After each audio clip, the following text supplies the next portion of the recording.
I remember when Nyarlathotep came to my city, the great, old, terrible city of unnumbered crimes.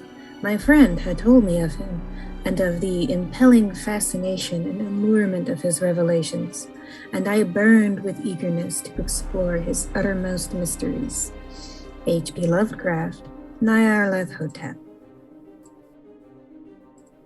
Hello, and welcome to Vorpal Tales, the home of awesome adventures and terrifying tales. This afternoon, we are excited to resume the Call of Cthulhu campaign, Masks of Nyarlathotep. This is a long-running story about desperate, violent cults and the people who have decided to oppose them. Expect darkness, horror, and insanity. If you still hunger for other Vorpal content, we have a plethora of amazing shows. In particular, if you're a Mythos fan, we've got Delta Green on Monday nights, followed by Vorpal Tales After Dark featuring Mythos World.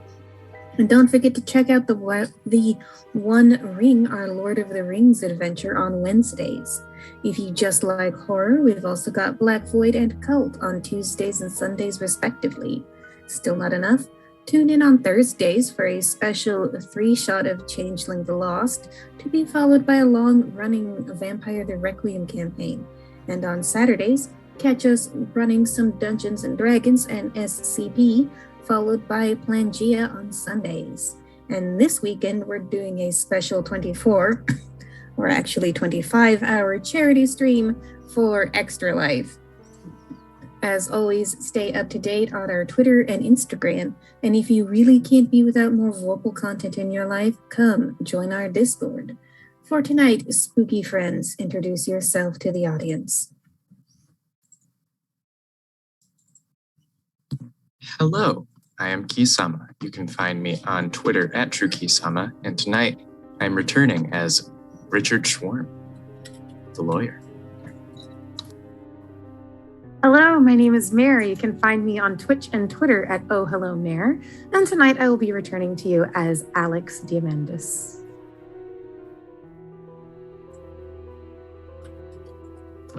That's me. I am Dave. You can find me on Twitter, Twin Dead Tweets, and tonight I am playing Cliff Reynolds. And hello all, I am Devin. You can find me online at Sword of Sullied, and tonight I am playing Rip Pelter, bootlegger extraordinaire. Excellent. So we are down a Dwayne, but it's for a good cause. And so we are also down a recap as well.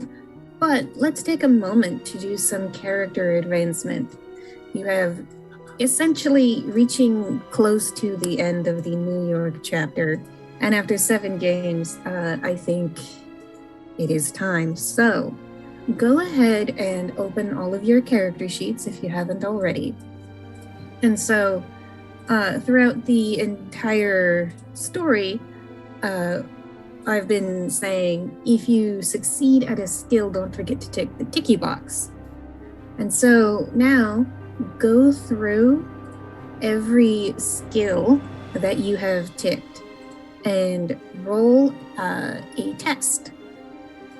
So if you roll higher than your current skill number, then roll 1d10 and add that many skill points. And if you end up hitting 90 in any skill, let me know.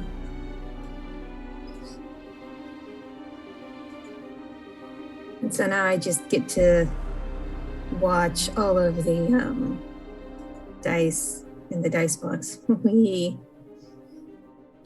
course, this is when we'll roll really well. What in the world? Okay. Instead of failing, horribly. Yeah. Okay, so I should probably just go ahead and roll. Well, I guess no, because I can count that this way. Holy crap. Okay. All right, so none of that. Those are the only skills that I've succeeded in.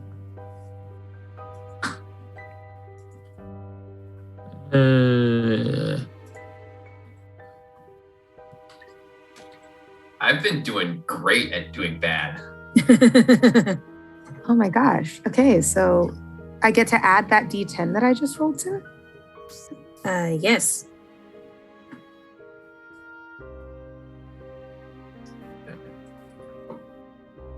Oh, I have to hit the edit button. Is it this? Oh, okay, there we go.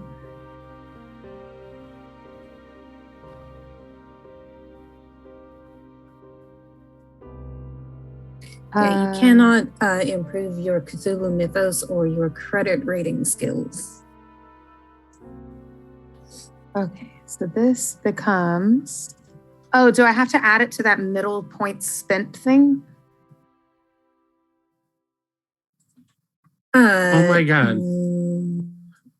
Should auto-calculate that for you. Wait, how are we supposed to get the... I think I've rolled something wrong. Because I succeeded in Brawl and Spot Hidden. And then I had rolled one of my dice here. Where are you guys clicking the dice to roll that's like just the regular D10 somewhere? So if you see there's I'm a just row of dragging dice... it from the bottom row.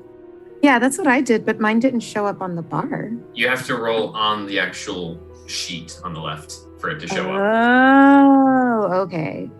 Mhm. Okay, so then I guess I learned that the first time I was going through, like, why am I not There you showing go. up? All right, so there it went. Because my first one was a 9, and I was really happy with it, but I didn't want to be like dishonest.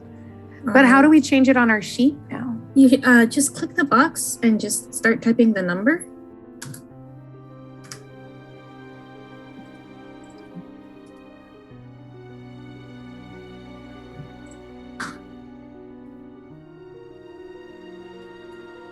Not letting me type. Oh, So I think we actually have to go in, and in the far right column, use spent. Far right column is spent. yeah. Okay. You also Got have it. to click the little edit list, the brown dot. Oh, I see. Okay. All right. So then I have that. There we go. Okay. So now I can roll the other ones. Oh, wait, no. Just one other one. Okay. And then, hey, I'll take that. God knows I could use a little bit better in Spot Hidden, despite the fact that it's like where I spent a crap ton of points early. All right. And then that's okay. Beautiful. Yay. Okay, and because I am a merciful keeper, and because our beloved and wonderful audience keeps summoning the elder gods on us, you can also make this advancement for your luck. So again, roll luck. If you roll above what you have right now, you can roll the D10 and add that many luck points.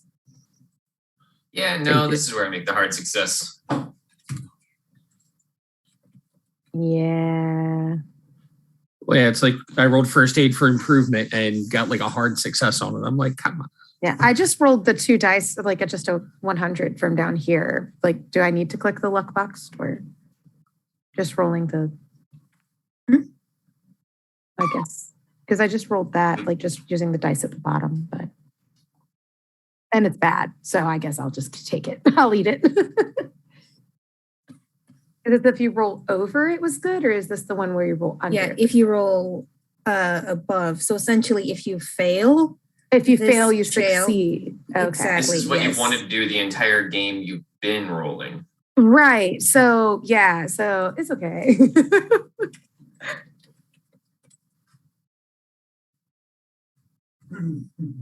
Okay. Cool. That was all the benefit I get. Okay. Has everyone finished doing advancements? Yes. I have. Yes. Indeed. All right. So, no recap tonight, but to quickly summarize, you are still on the lam from the cops who suspect you of murdering the detective Leahy. You have received a sizable inheritance from Jackson Elias's estate, but with one very large string attached. Find the missing Carlisle expedition.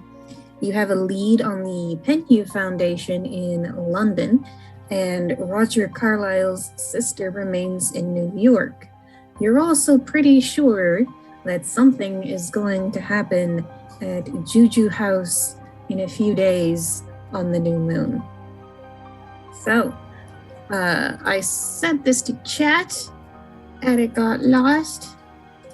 So, it is Monday the 19th of January. It is 5 o'clock in the evening and the new moon happens on Saturday. So, and if I recall correctly, we will open with you at Rip's safe house. So, the floor is yours. Did we go to my safe house, or didn't we go to Elias's new place that we had? You did Elias's new place. That's right. Yeah, I know we had talked about going to Elias's. Yeah. So I know I've been following you guys around and helping out, but you guys were talking about this is going to London now? Yeah, we have a couple. We have a lead there we want to check up on. So I know a that lead. Yeah. Okay. So would you guys mind telling me what the hell happened in that lawyer's office that made you guys so ready to jump to halfway across the world? Because I mean, you've been trying to get set up and killed this entire time, and I mean, I feel like I've been taking this pretty well in stride, but I kind of feel like I'm out of the loop still. Why the hells are we going to London? Oh, I think that was always it was always going to be R, and I kind of motioned to Mr. Schwarm and Agatha and Alex. It was kind of always where we were going to head, at least for a little bit. Mr. Elias, he had hired us to help him investigate disappearance of the Carlisle expedition. I'm sure you read about it in the papers. Yeah, I've read about it in the papers. Yeah, so he brought us on to take a look into that, and then when we were to meet him here, he turned up dead. So we've kind of been trying to track down what happened to him here and get more information. And we've been accused of killing people left and right, and all we were trying to do was do a job. Well, not left and right. We've only been accused of it. Well, to be fair, there were a couple people that have been killed by you. Okay, well, those. But I'm not gonna say anything bad about that because they tried killing you first. That's true. But the people they're saying we killed, we did not kill. So anyway, in the lawyer's office, seems Mr. Elias left us quite a substantial amount from his estate. But that is to be used to, if we accepted it, it's really basically funding to continue on with this investigation and find out what happened to the Carlisle expedition.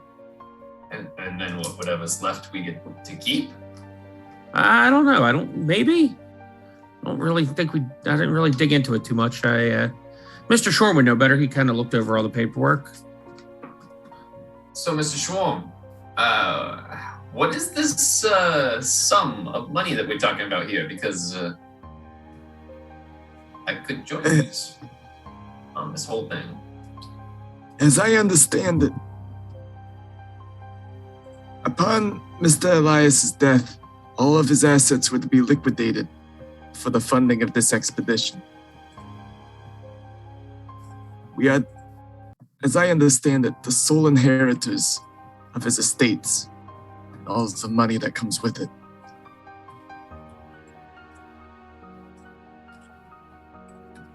Mr. Elias was a pretty wealthy man, wasn't he? Okay. I'm perfectly now willing to continue to assist you.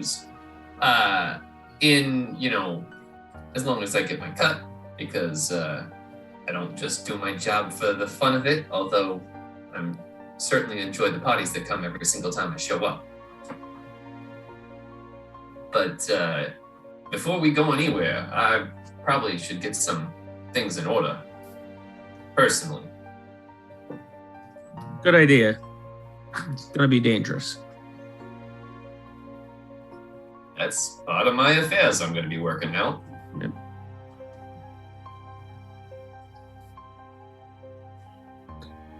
All right, so... I do have some personal affairs that I need to see to, so I'll see you later. Oh yeah, me too. Yeah. I got things and stuff to do as well. Cliff just kind of looks at Alex like with a clearly what look on his face. Stuff and things just like the rest of you. And she crosses her arms trying to look as as grown and official as she has, and she has no idea what she's about to do to kill time while everybody else is handling their affairs. But she's just like, yeah. She's like, yeah. All right, well, I mean, I'll remain here. I have a little bit of shopping to do for this trip to London. Well, how about you, because my things can wait, and this is a very nice establishment, home place thing here. I could probably, I'll keep the door open for you. That way, I don't know if we have keys, and I can get in. I just don't know about the rest of y'all as far as like climbing and windows and things are concerned. I mean, Mr. Double P over here might, but apart from that, maybe I'll hang here for a little bit before I handle my business too. Mm-hmm. Okay. If you want to stay here, that's fine.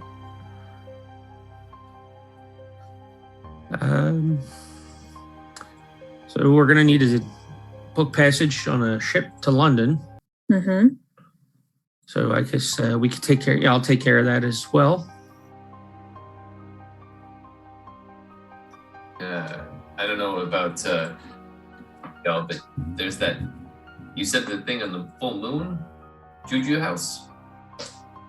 We got a couple of days before that, I believe. Yeah, a couple of days till Juju House. There's something supposed to happen at the Juju House, and I still think it would be a good idea to talk to is Mr. Carlisle's sister. Oh yeah. Right, but Alex, perhaps with a little helpful persuasion from we can get some of your newsy friends to keep an eye on Juju House to see if stuff is going on. That way, not us are watching them. I could see if I can get some people talking to some people to keep because we're not going to be here by the time that happens, right? Well, maybe we're getting on a boat, or maybe we should. If whatever they're doing is nefarious, maybe we should be looking into stopping that before we hop a trip halfway across the world. That's true. You make a good point. I'll see who I can talk to. When I do my business, of course, yes. Yeah, of course, after you finish your business. Of course. Okay. So what is your plan? In my time here, I'm planning on like just all but ransacking and looking at all the shiny stuff in Mr. Elias's house. And it's just like, I'm as nosy as you can imagine a teenager in a big mansion being. That's me. Just digging. Okay. So there is nothing particularly valuable or insightful. You do encounter a lot of just his notes, manuscripts, drafts of articles that he was working on. And so paging through them, you can tell that a lot of his focus has been the study of cults. Cool. Would there be anything that might be familiar, like maybe something that I saw in Juju House or anything like that?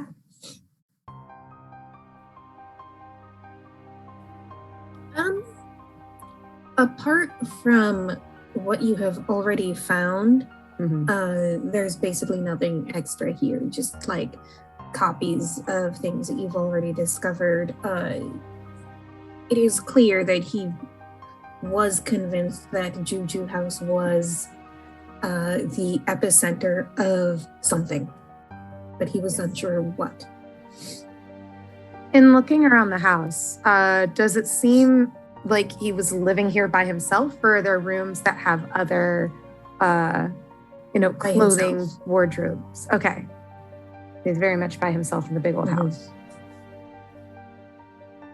Yeah, I guess I'm just going to kind of keep poking and prodding around, just kind of seeing if anything's weird, just because we managed to have been watched everywhere that we go. I would like to kind of poke around, see like maybe if I can see if someone was trying to look in there the same way that we were looking into the pawn shop. Go ahead and give me a spot hidden. All right, achievement thing. Don't let me down. Woohoo! That's a regular success. Yeah, as far as you can tell, this is probably one of the bolt holes that the cult did not know about. Okay, so as long as you avoid leading them back here, you should be fine. Cool. All right. If that's the case, and if I poke around and I don't find anything terribly interesting, I might try and post up and get comfy on a couch or something and try to read a book. I'm not very good at that, but maybe look at the pictures of the books. Okay. So this was something that I was going to let you all do on the boat ride. Essentially is give you a free advancement. So if you wanted to pick a skill, essentially you would get to pick one skill and then tell me what you would be doing to raise that skill while on the boat. Then I would give you a free advancement roll. So yeah, you can collect all of Jackson's notes and papers, and essentially you would be able to raise anthropology, history, occult. Yeah. Anthropology, history, occult. Yeah, you'd have to pick one. And then when you arrive in London, you'll be able to choose oh, hey, I spent all my time paging through Jackson's occult notes. So now I know a little bit more about the occult than I did before. Sick. Cool. Yeah. Thank you. Yeah, and so this is going to be an option for all of you on the boat, anything that you want to focus on. So if you want to, do calisthenics or hit up the sailors and go boxing with sailors to raise your brawl. So. Yeah, no, Alex is definitely looking at the picture books and probably getting familiar with different symbols and signs and stuff in case we ever come across that again. Because I can't read American words, but you'll probably be a little more literate when you arrive. I will work on that. I can maybe work on my pronunciation for things too. Okay. Yeah, so the rest of you will have this option open to you. You don't have to decide right now, but think about something that you might want to improve upon. All right, what are the rest of you up to?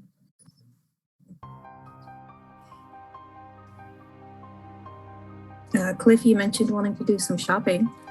Yeah, I'm going to go, since I already took care of my affairs, should anything happen to me. I want to do a little bit of clothes shopping here, just to get clothes for the ride, and then look into when we could get a ship to London, or a port city in England, because I don't know if London is one.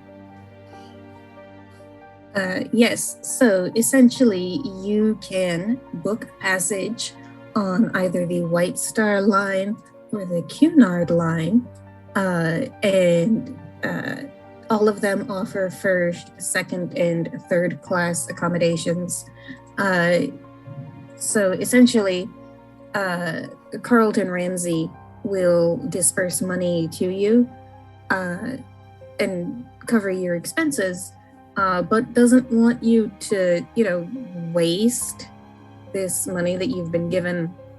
So you could justify third or second class accommodations. You cannot justify first class. So if you want first class, you'd have to pay for that yourself. I will pay for first class for myself. Thank you very much. Okay. And I will get everybody else. So Can I pay the difference out of pocket? Your credit rating is like high 80s, right? It's 80. Yeah. So Okay. I wonder, basically using the funds from the estate to purchase second class and then effectively upgrade us all to first class. Yes, you So can do work that. together. Okay. Yeah, and so ships leave essentially on a weekly basis. The crossing takes about 10 days, a week to 10 days. You arrive in either Southampton or Liverpool, from which there is a train line making regular trips to London. Okay. Yeah, I'll ask Mr. Ramsey to arrange all that for us. How many days is it till the full moon? It is Monday. The full moon occurs on a Saturday, so you've got 5 days. Okay, so I'll ask him to book us passage on whatever liner leaves after that Saturday. Like the first one out. Okay, that one will leave 7 days later. Okay. So yeah, it will leave on the 31st. Okay. And I make sure to book a cabin for Agatha as well. Okay.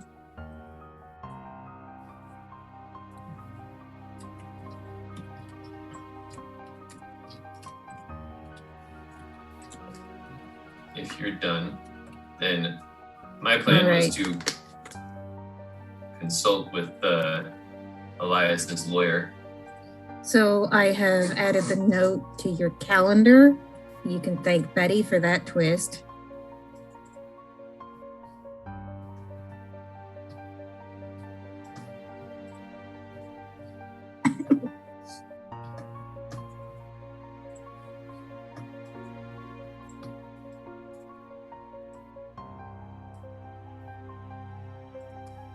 What? Oh dear, I have stunned everybody. No, I'm trying to find where you're talking about. Ah! Oh, calendar, there it is. Yes. Ah! Ah!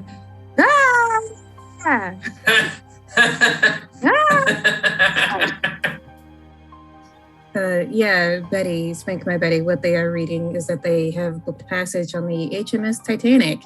That's weird. Yeah, it's like, what, didn't that sink already? Nope. Yeah. It totally is didn't sink. somehow mysteriously unsunk in this story. Okay, well, that's what I mean. Like, in real life, Ghost boat! We're going on a ghost boat! Oh my god! I don't know about you, but I don't know why there seems to be some giant slash along the side of the starboard bow. Is that normal? I mean, it seems perfectly normal to all of you. The Cosmetic, ship's a I hear. little old, but, it's got As I 20 said. years of respectable, reliable service. launched 1912, sank 1912. Oh, 1912, Not so this Titanic. 13 No, years not ago. this one. This is the Titanic 2. This is the Titanic. The Titanic! Titanic? It's the Made of it's tin? the Titanic with two eyes. The Titanic. Titanic. Yes. Well, oh my god, wait, that's exactly how Alex would have pronounced it. She has no idea anything about it. Oh god. Oh, okay, this will be fun. Thanks, Betty.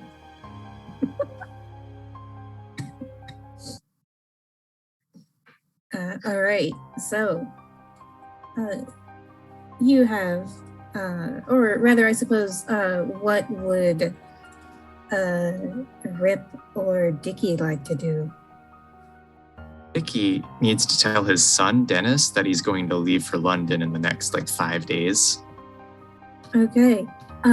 Your son seems very concerned about this. Dad, are you sure you should be traveling in your condition? By which he My means condition. You're old, Dad. The old. I've never been more spry. Oh, my back.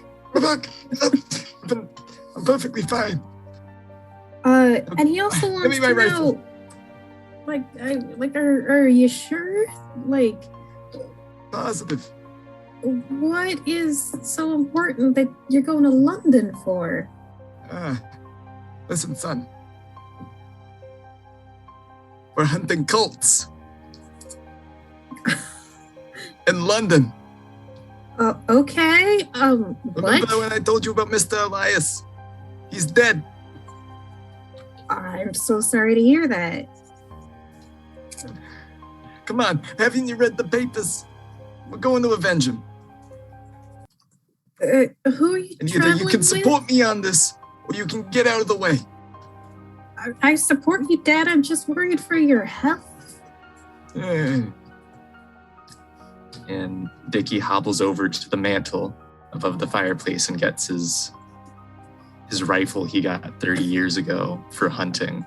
Oh, God. Okay. And he starts packing his bags. I thought you were about to say your service weapon from your time in the army. Oh, no. That musket does not fire anymore.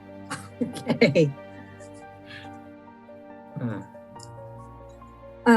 Yeah, and you can tell that your son is confused and concerned, especially once he started talking about cults. It is very clear that he worries that you are starting to go senile. Go ahead and give me a psychology roll. Yeah.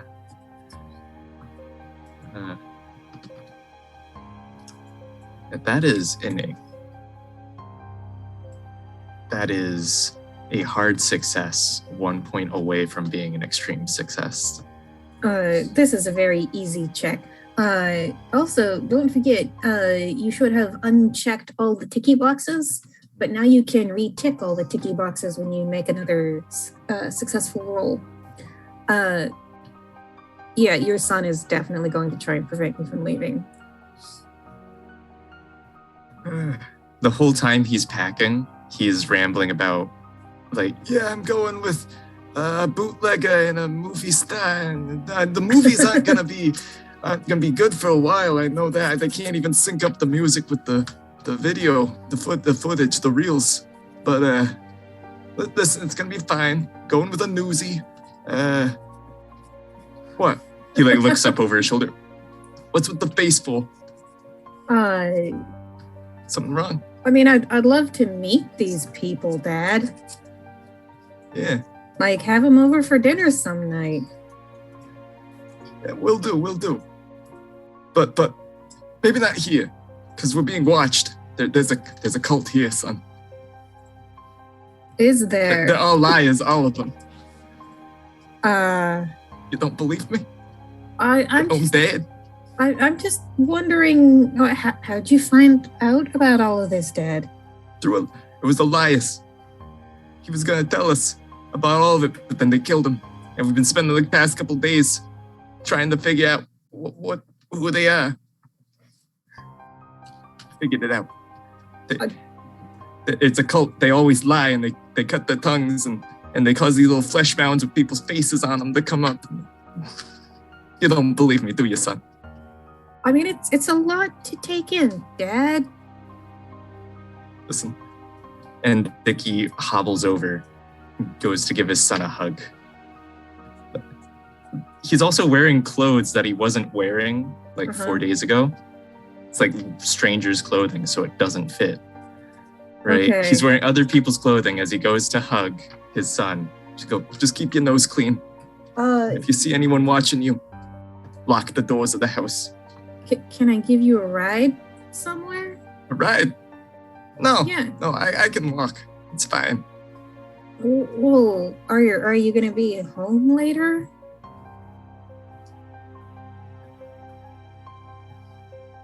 I'll call you, son. You'll get to meet them before we leave. Okay. They're good people. You promise? Of course, yeah. I promise. Okay, are you lying? Now, Dickie fully intends to get it arranged that he very discreetly comes to their hotel room or wherever they're staying to hide out for dinner. Okay. That'll be fun. Yeah, nothing can possibly go wrong. All right. So as you leave, you can sort of spot your son through the window in the door. Starts picking up the phone.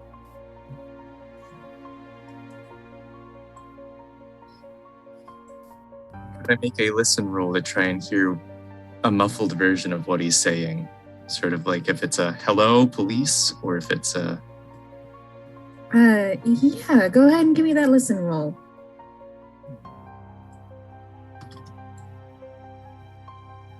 Yeah, no, that's... Could I push this roll by getting visibly closer to the window and make it completely obvious that I'm listening in on my son through the glass? Yes. If you fail, he will spot you. That's a hard success. Okay, nice. All right, roll successfully pushed. And so you get like right up underneath the window that's just cracked open enough. He is on the phone with your doctor. And the conversation clearly is he thinks that you have just lost your marbles. And he feels really bad about this because he's like, I don't know how I didn't see this earlier. Should I have read the signs? Anyway, we need to get him to a hospital before he hurts himself. And based on how the conversation is going, your doctor seems to be on board with this and says, essentially makes plans to send the men in white coats around to collect you.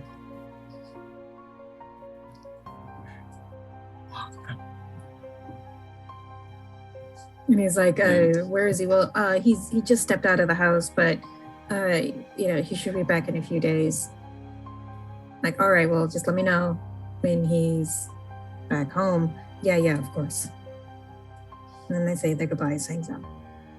And then he starts talking to his wife, like, sweetheart, I think something's wrong with Dad.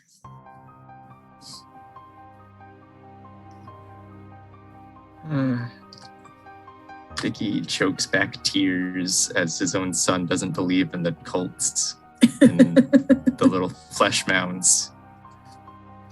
Just slinks away.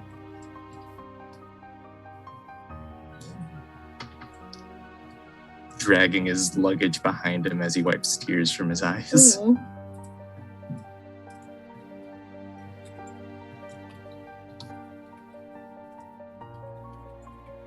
Are you walking back to where we are? Oh, yeah. So How far did you have to go? By the time Dickie comes back, it'll be night.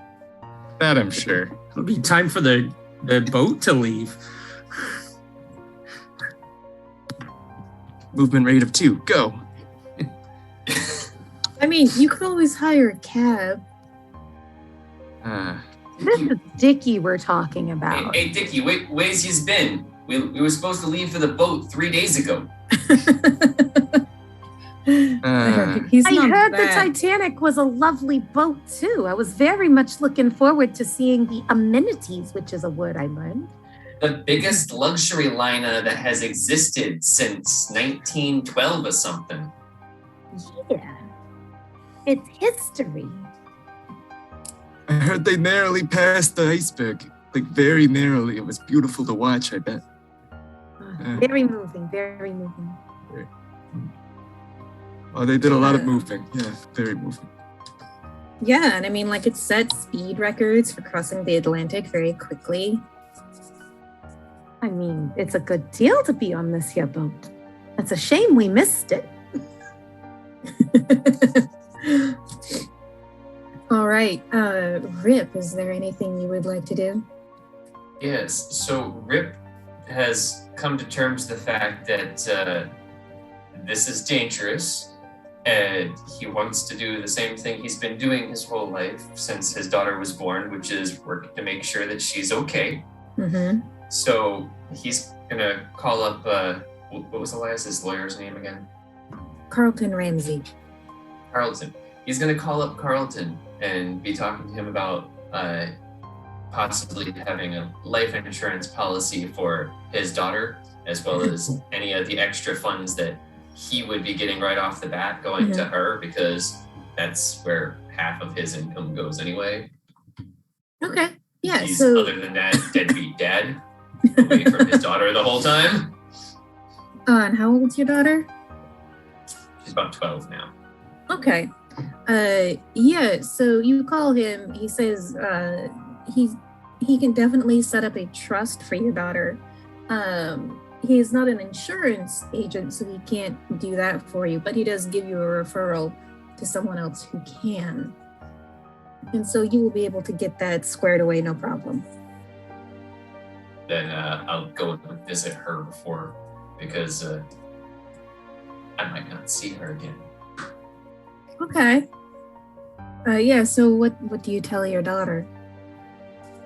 I tell her, so sweetie Beth, you know I'm not always around, but this one, I might be gone for a little bit longer this time, because this trip's a little bit intercontinental. Have you learned that word yet? She's like, well, you mean overseas, Dad? Yeah, but it's business, so you gotta use the business word, sweetie. All right, and so how much have you tried to keep your daughter in the dark about what you really do? She knows that it's not legal, but she also knows that I don't actively try and hurt people. So it's kind of that I'm like shady business, but not evil. All right, so it would probably be pretty easy for her to figure out that you're a bootlegger. Yeah. Okay. All right, because yeah, she's 12. She's not. I was gonna say by 12, she has the general idea. Like I always have maybe a little bit of that smell on me, even if I'm not drunk. And so she sort of like looks you up and down, and she's like, "Going to Scotland." It might be part of the trip, yeah, sweetie. Okay, it's a long trip, and Scotland, England. What was the list of places where they went, just so that I can not lie to her? Where was that? You also have leads in Egypt, Kenya, Shanghai, and Australia. Okay, so we might even get some of that Egyptian stuff, and we might even be getting it all the way from the other side of the world. But wow. It's gonna be one hell of a trip, so I might not be back for some time. Okay, well, just be careful, I guess. And so, go ahead and give me a psychology roll yourself. That's gonna be a bad roll. Out of 10, let's see. Oh yeah, no, 75. Okay.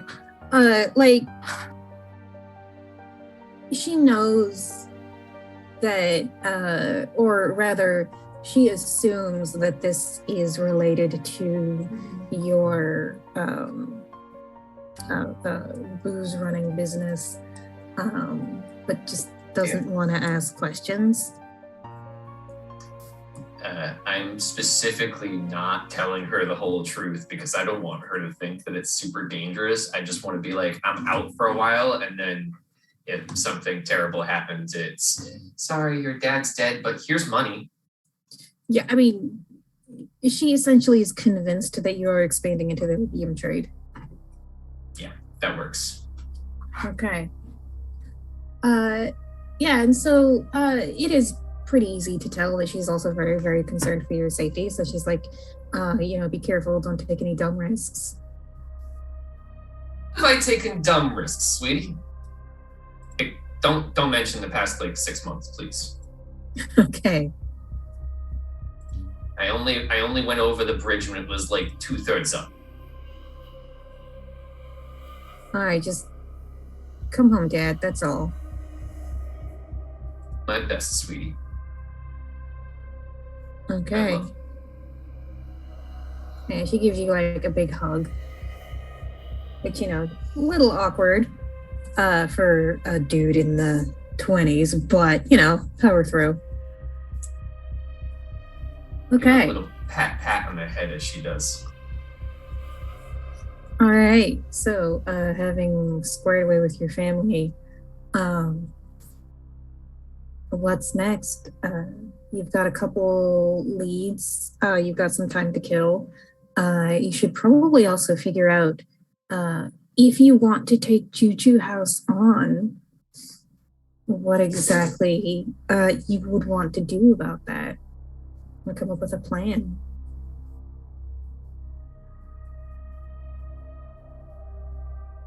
Well, part of that was using the Newsies to be our eyes and ears to see if anything new happens during the time frame when we're out. Okay. Are we planning on just blowing the place up, guys? I'm sure that conversation came up amongst my fellow peers and colleagues. Yeah. I haven't been with you guys very long, but burning places down seems to be part of your MO too. Attempts have been made. Oh, Cliff, I think you're muted. One time. I was with you guys for a day and you burned down a theater. Come on. And that was the only time we burned something down collectively. It's true. Okay, so how many times have you burned places down alone?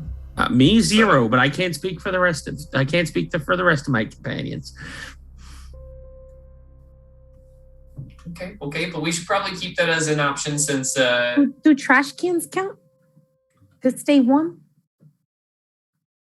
Did it start a fire the whole building?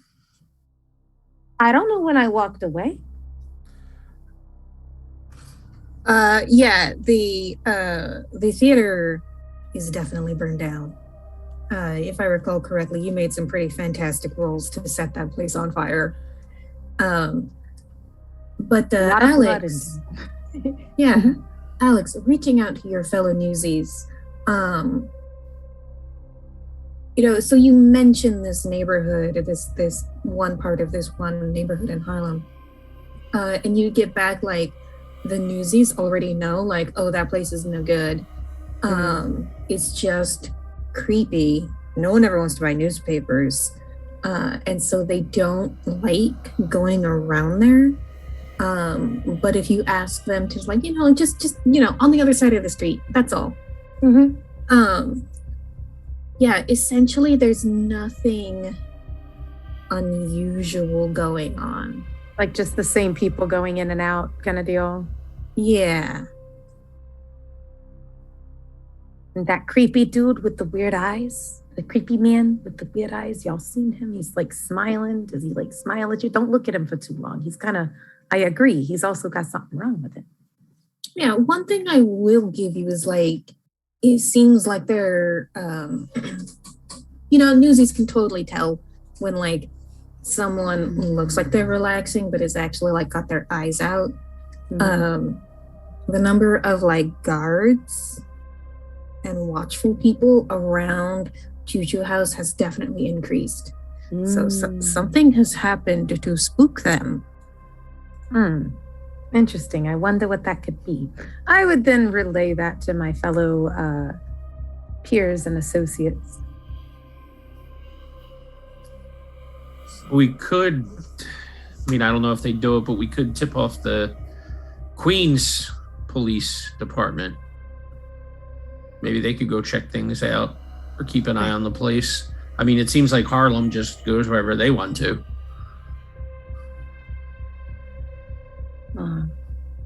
We could, but isn't that the whole point, is that Harlem is everywhere right now? And this is in Harlem. Yeah. It's... Well, and we don't really have a lot of proof other than we think something weird is going to happen. Mr. Schwarm, is there any way that we can use the law to help us out with this? Maybe get to force the cops down there? Even if they are from the Harlem district?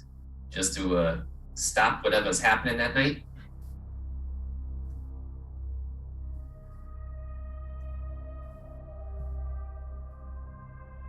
Sure, we could get an anonymous tip in.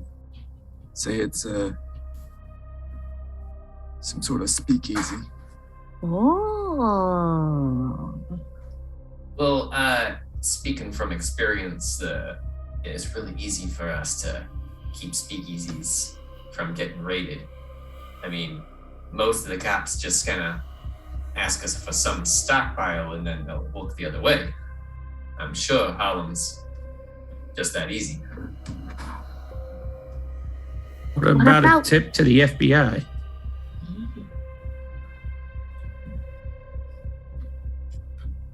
That the mob was there.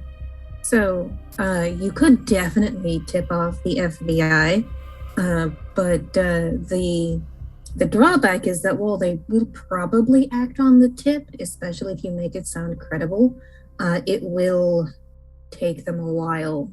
Government bureaucracies move but slowly, so you probably wouldn't be able to get anything done by the coming new moon.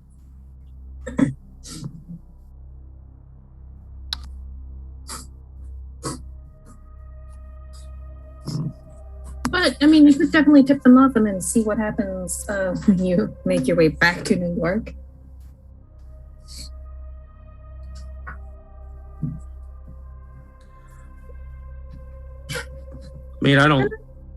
I think tipping them off is still a good idea.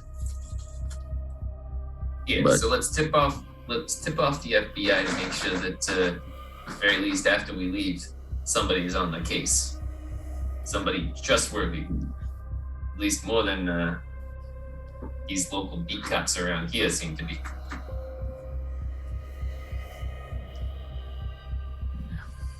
But do we want to do anything?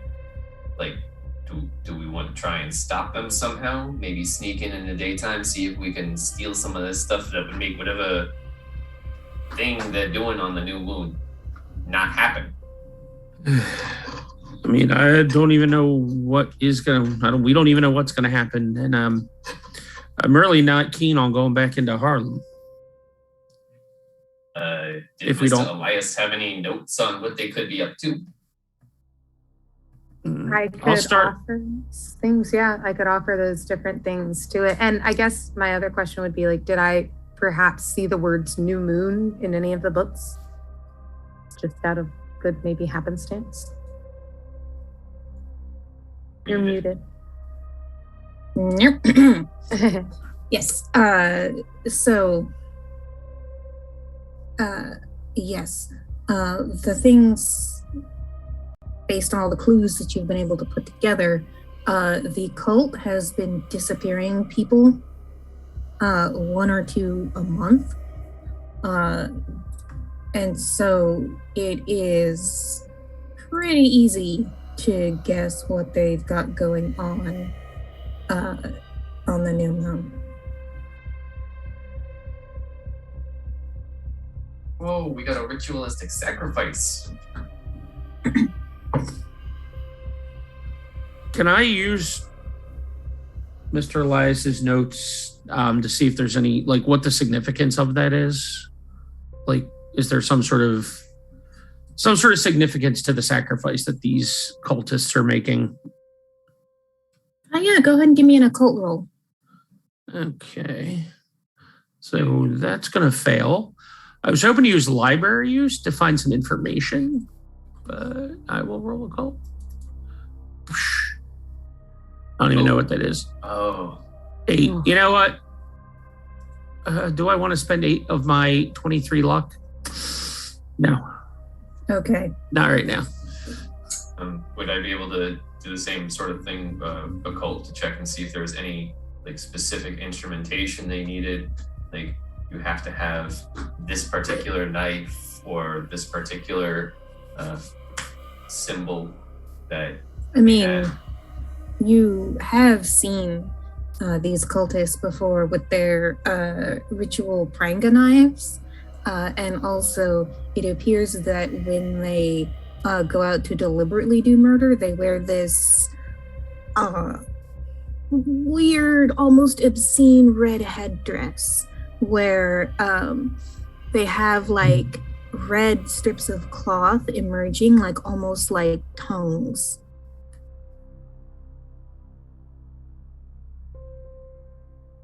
So Rip would not have. I'm sorry? I was saying, do they have to wear it in order for it to be part of the complete ritual?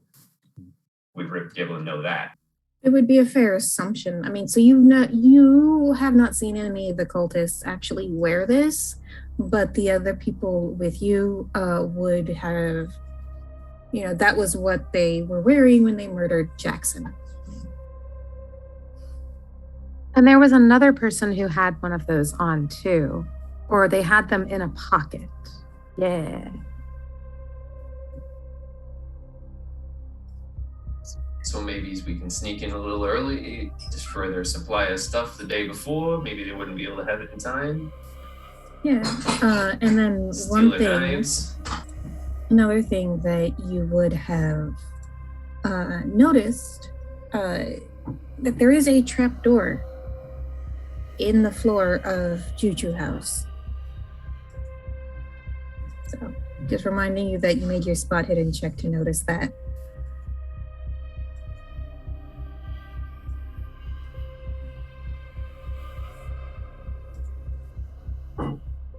So maybe we check out that trapdoor. Well, maybe I check out that trapdoor since you all have been seen by these peoples. Maybe not, because they seem to want to kill everybody. They do have the crazy face, that is for sure. Yeah. And I don't know, what if they want to make you their next victim? How many of these people are there? We don't know. It's a cult. However many cultists go to cults, I guess. Strangely, I think listen to my daughter and not go do this for you. Yeah, I think if we're gonna try to do something to interrupt whatever they're doing, is just to show up unannounced that night and just cause as much chaos as we can. Like I said, I'm not keen on going back to Harlem, but I think if that's what's gonna happen, then that should be our plan.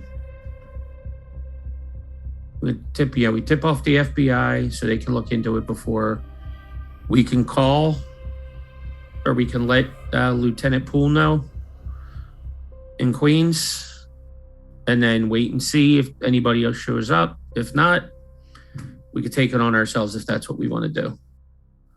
I don't suggest, we do a lot of investigative work beforehand. We kind of already know what's going to happen and when. We just show up that night. Don't tip them off. Don't give them any kind of tip-offs by going there ahead of time. All right. Sounds like a plan.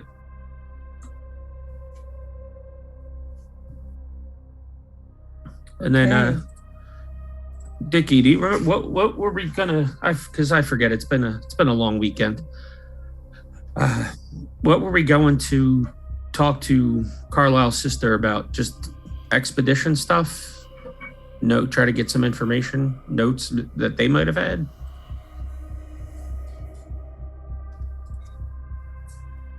Well, she was there when they murdered when they killed off the people who allegedly killed the people. So she, maybe if we tell her some of the stuff we've seen here and our suspicions.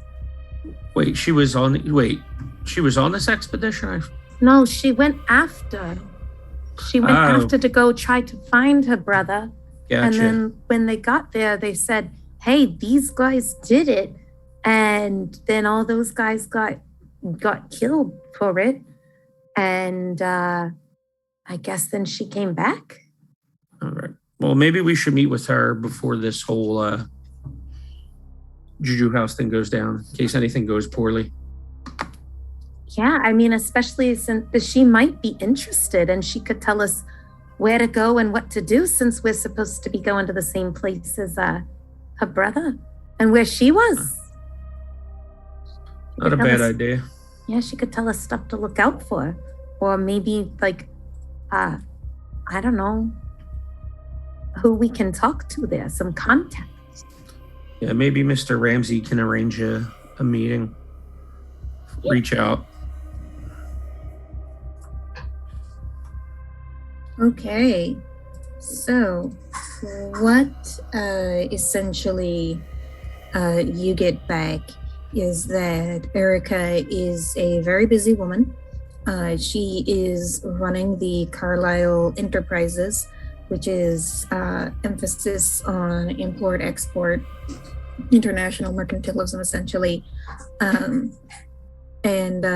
So to actually get an appointment, one of you is going to have to make a successful fast talk roll, and you can pick which one of you makes the roll, but only one of you can do it. 6. No. Anybody got higher than 56? I mean, no. Fast talk, 50. absolutely not. So I thought at first you said 6, and I was that's what I thought confused. you said. That's what I thought you said. Yeah, too. I was like, 6, go for it. Yeah, I 6. and that was like, because my whole thing is like, I heard 6, and then I was like, oh my God, does Alex have the highest here with 50? This is garbage. This is not going to work out. That explains why you sounded so happy when I said that. I thought that you said 6, and I was like, oh my God, if not Rip, then who? Okay, so then me. So then you. Yay. I'll spend the 3 luck on my 59 to make it a success. Okay, so you make the phone call and do some sweet talking. You are told, unfortunately, that Ms. Carlisle has a very busy schedule and, just really doesn't have time to meet with, did you say your name was again? Mr. Rip Belta, 2 B's. Yeah, and so what do you say that you want to meet with her about? I will say, so we were hired by your brother a little while back about the expedition, and we just need to talk and confer about some facts about the matter because, certain issues arose, and we are trying to coordinate with the teams that are over there already, and we just like to have a moment of time to confer about this information, man. Okay, so and that sort of seals the deal when you mention the expedition. She says that she has said pretty much everything that needs to be said to the press, to the police, to the investigators. But she is willing to give one final interview as the last interview. Like, this is the last thing she will ever say about the subject of her brother and his disappearance. Of course. Thank you very much for your time, ma'am. We'll meet you. Okay. All right, so you can meet with her the next day on Tuesday.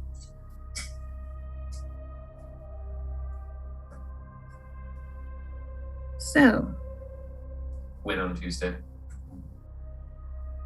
let's say noon on Tuesday.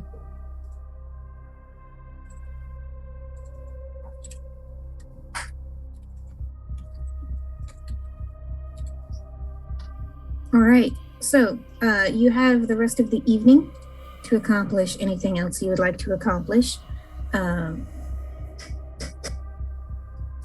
Otherwise, we can just fast forward to the meeting. Yeah, I'm not doing anything exciting. Okay. If you have taken damage, you can restore 1 hit point after a nice, peaceful night's rest, which you will tell Mira about when she returns. All right. So, you have been invited to the Carlisle Estate to have this discussion with Erica, and it is called the Westchester County Estate. It is a half-hour north of New York City and sitting on the banks of the Hudson River. You know, not right on the banks, but, you know, close enough. Nice river view. And so as you make the drive up, you get an ominous glimpse of Sing Sing Prison, which reminds you that Hilton Adams is still in prison.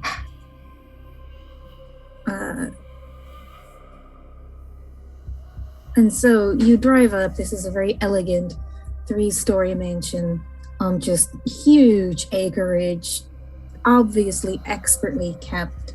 It's all surrounded by a 12-foot high iron fence. And as you drive up, you see, guards just on patrol. Not too many, just enough. Okay. And so you drive up, you have the appointment, so they let you in. Really grand, elaborate doors. And so you are led into Erica's office, which, again, like the rest of the estate, is really luxurious and well appointed. And Erica herself is the epitome of everything that a stylish young businesswoman would be in the 1920s. So, like, her hair is perfectly bobbed, and she's wearing a very smart women's cut business suit. And so you see also in the room meeting with her is this big, huge, meat slab of a man. And so go ahead and give me a spot hidden.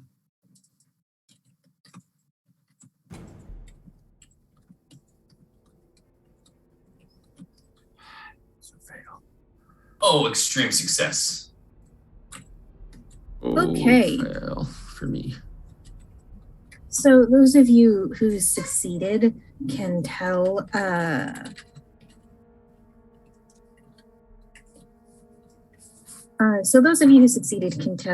that he is quite clearly got a very fine tailored suit and is armed underneath the suit.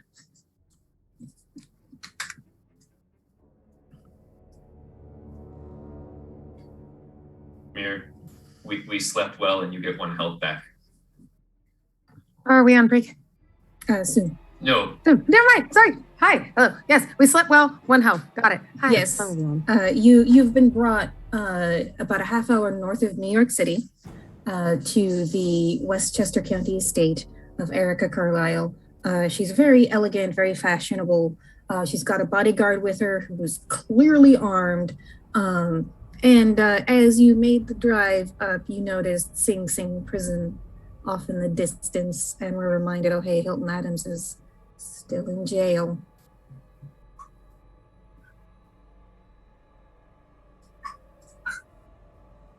Okay. All right, so, and with that, I think we are going to take our break before launching into this scene, which should be a lot of fun, somewhat revelatory. So, audience, don't go anywhere. We will see you in 10 minutes.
Return. Hello, everybody. So, you have successfully managed to secure an interview with Erica Carlisle. And so, go ahead and give me, everybody, an occult roll. Curse you.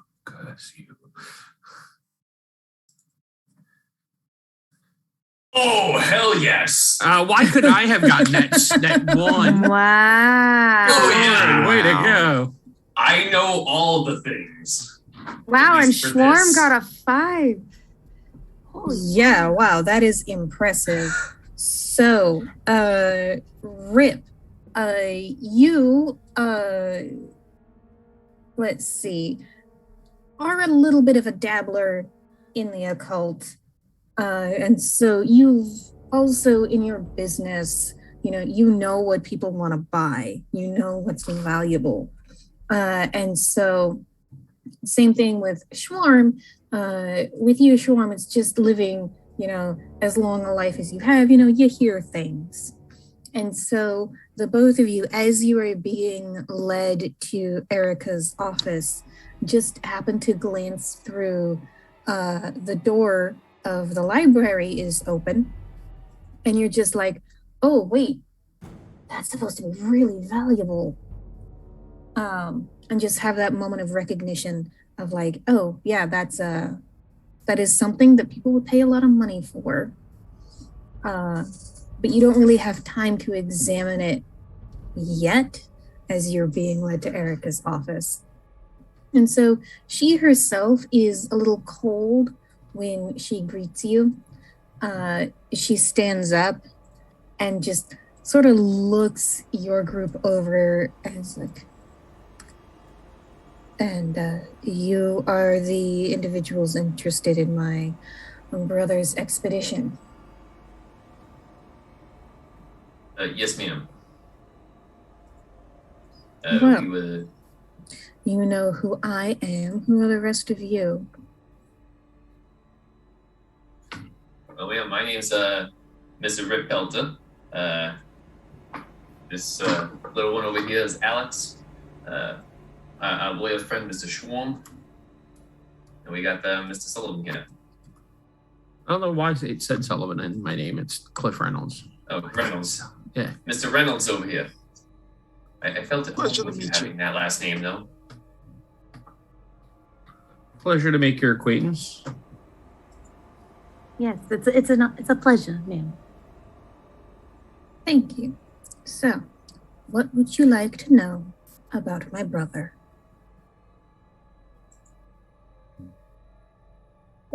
In truth, ma'am, we're actually rather interested in what he was looking for as well.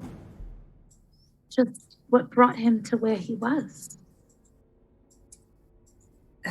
What brought him to where he was the pernicious influence of that woman, Moweru. And so, for the rest of this scene, I don't really want to narrate this, but just imagine that whenever she mentions this woman, Moweru, or says that woman, she's being really fucking racist about it. Oh. God. Yeah. Rip will be just visibly turned off and be like, okay, good to know. We don't need to hear your unnecessary opinions about this person beyond the facts, ma'am. We are trying to, encourage productive conversation about the topic. Cool. So we get you don't like her. It was we get it. It was that woman who caused my brother's downfall. So rather than being with all the expletives, can you just, explain without being so touchy? We just want just the facts. How about that? How did they meet? I suppose I could ask. I have no earthly idea. Probably in one of the relentlessly debauched parties that my brother was so fond of attending. Were you privy to the specific details of the investigation? What they were looking for in each of the locales they visited? Perhaps you have some of your brother's notes or the expedition's notes that you'd be willing to share with us? I have very little. Most of it I turned over to the people who were tracking down his murderers. Coming to that, what proof was what proof was there that they were were their bodies discovered? No, but several locals confessed. Did they say what happened to the bodies? Something about some sort of mistaken identity.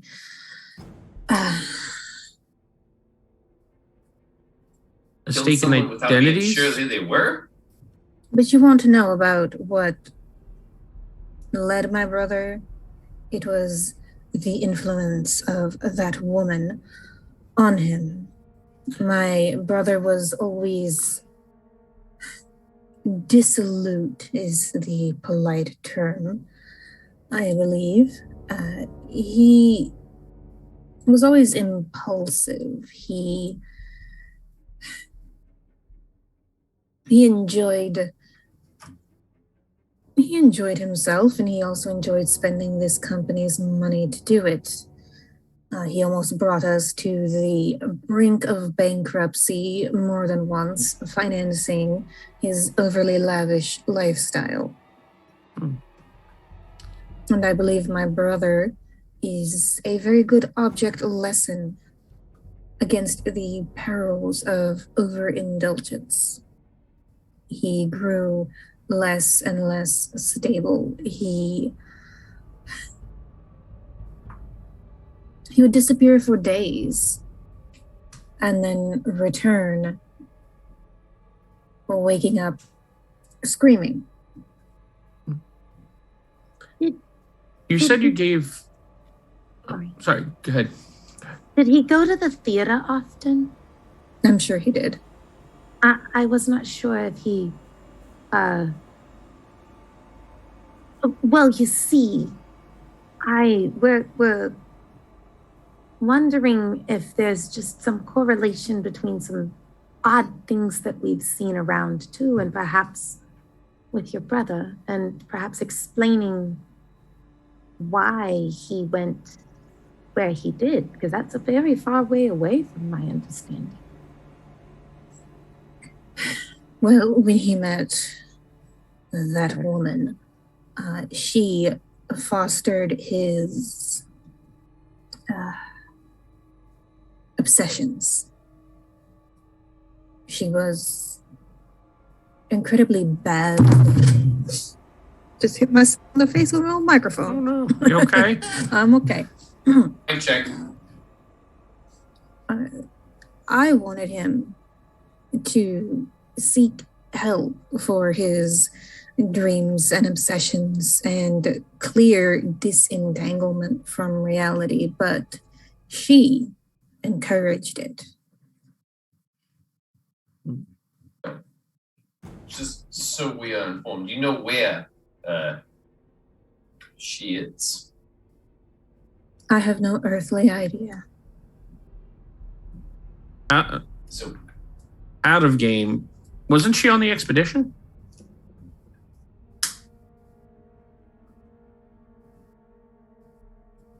I forget. What's her name again? Because I keep on...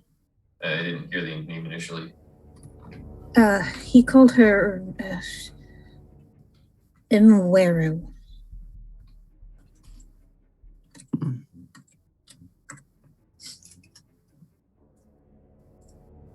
And so I introduced him to Dr. Robert Huston, who I thought would be a good influence on him.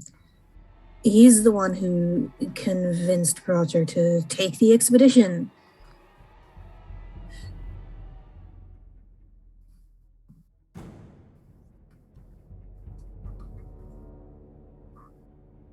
He was obsessed with her. For a while, I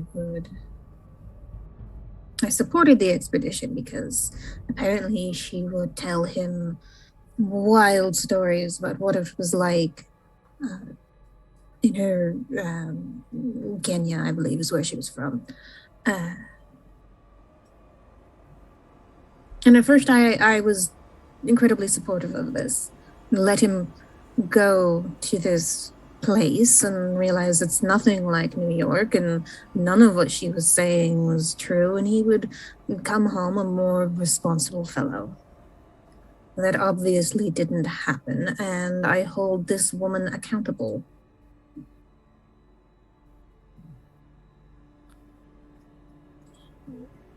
You said you turned over most of the items from your brother to the investigators, but you still have some.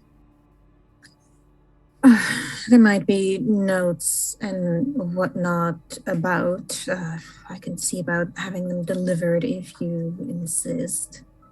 I mean, I wouldn't insist, and it's not my place to insist, but if you would not mind doing so, then yes, we would love to see them.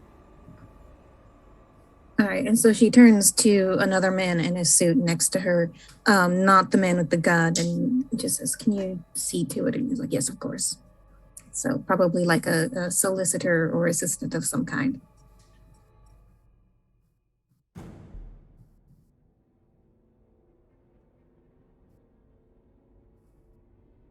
On your way to go to find your brother, did you see anything that was odd or curious, or like perhaps people dressed strangely or doing anything? She will say some very racist things about the villages she saw in Kenya. Yeah. Yeah, I'm sure she would say that. I'm trying to get to at least the description of if there was anything close to the headdresses that we've seen or the swords and things that they've seen. Yeah, she never saw anything like that. Okay, great. Thank you. So would you mind also giving us some contact information for that doctor, Mr. Pouston?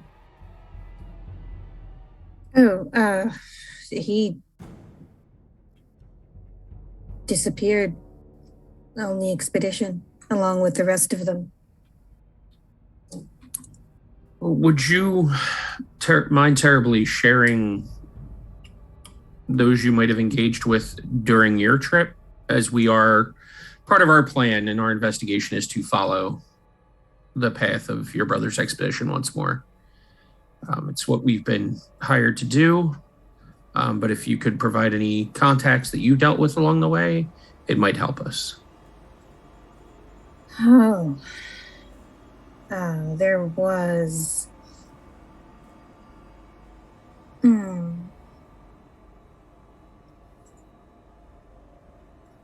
There were the individuals who helped with the investigation. I remember speaking with a Dr. Horace Starrett.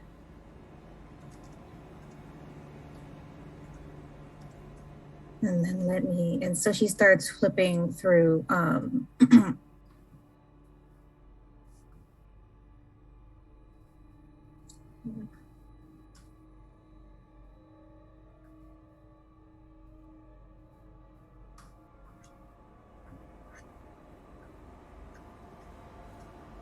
Mr. Johnstone Kenyatta as well.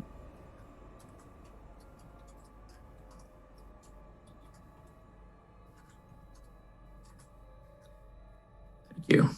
You could also, I spoke frequently with a Lieutenant Selkirk. He was quite the gentleman.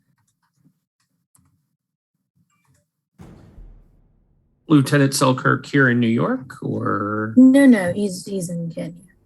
Kenya, thank you. Are all of these individuals in Kenya? Yes. If you insist on replicating this doomed journey, I recommend Hampton House Hotel. It's the best one in Nairobi. The proprietor, Reggie Baines, was also incredibly helpful.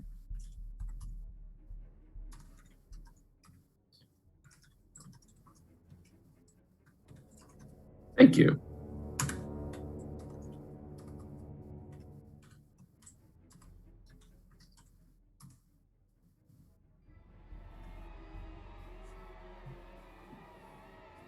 Is there anything else? I kind of look to the group. Well, it seems like that covers everything we have to ask. Thank you so much for your time. I look forward to getting that information. And I give her the address where we're staying, which is Mr. Elias's bolt hole.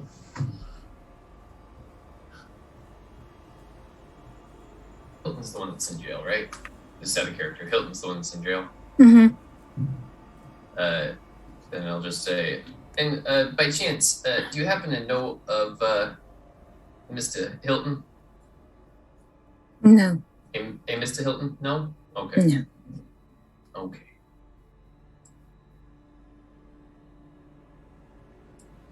Well, just because I never get to see someplace this fancy, would you mind if I just have a stroll around here before we all leave? You want a tour of my private house? Well, I mean, I'm working for your dearly deceased brother, and I just want a nice fancy tour of this place, if you don't mind. Is there anywhere in particular that you were aching to see? Well, I'm an avid reader, so I would love to see how much stuff you have in your library.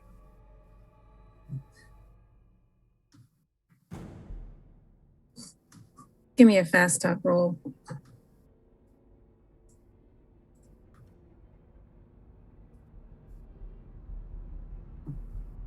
Yes, regular success.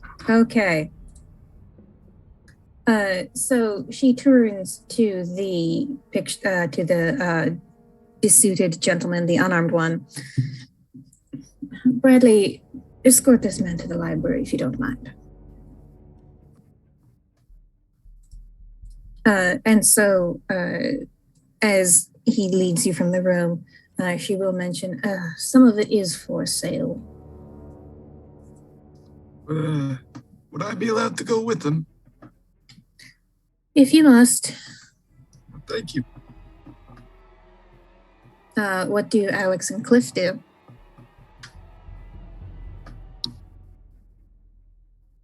I mean, I'm just going to sit and wait for them if she doesn't have any objections.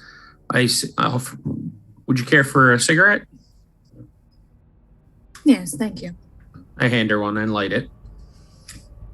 Okay, she appreciates that. What is Alex up to? Alex has been sitting here the whole time, doing her best, trying to figure out how to words properly in front of such a proper lady. Mm-hmm. And so she's probably been just kind of like fidgeting, and she has this look on her face of like where she has a lot of questions and she doesn't, like, it's very much on her face where she's trying not to ask. She feels like she's going to ask a question wrong, and it feels like that is like emanating off of her, and it's kind of obvious with it. Okay. Is there some sort of question that you would like to ask? Okay, so most of my everything is coming down to just trying to draw a connection between that woman and the other people that we've interacted with, particularly with Juju House. Mm-hmm. Like, and otherwise, other than Alex coming out and straight out asking, so was she in a cult? You know, instead of asking that, she wants to, she's trying to just find any way. And this is also a player thing, trying to find any way to like connect it to Juju House as well. Okay. So, what I will tell you is that it is pretty clear that, like, she hates this woman. Like, there's the racism, and then also, like, she just clearly blames this woman for her brother's death. Yes, yeah. Like, if he had never met her, he would still be alive.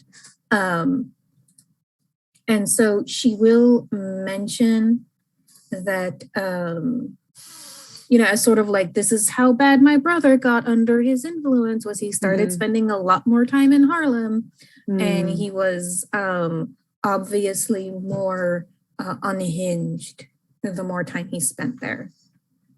Okay. And so she will also reveal that, like, and the way that he talked about her was that she was like a queen or a priestess and knew all these amazing secrets that he absolutely had to have. Since I don't recall, I'm going to ask her, excuse me, this woman that your brother fell in with, did she accompany him on the expedition? Oh, yes. Thank you. It wasn't quite clear to me. She was also killed? Oh, yes. She's the one death I don't regret. Were there any... I guess I'm wondering, how does someone get to the point of going so far across the world? Like, you have to have ships and supplies, and I'm sure that if he had an interest in this, there must have been people within town that he would have gotten more information from. Oh, yes. All of the expedition principals invested in it. Oh, so everyone had a dog in the fight, or a hand in the pie? Of course. Is that usual for these types of things? I'm very new to this. Oh, yes. Roger used his personal connections to assemble a team of investors. Did he put it in the newspaper or reach out through friends to find these others? Well, it was reported in the newspaper, but he certainly didn't put an ad out. Oh. He drew on his personal connections.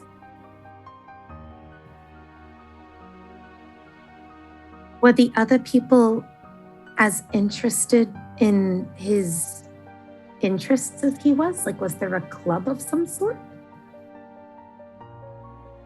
Well, what are you asking?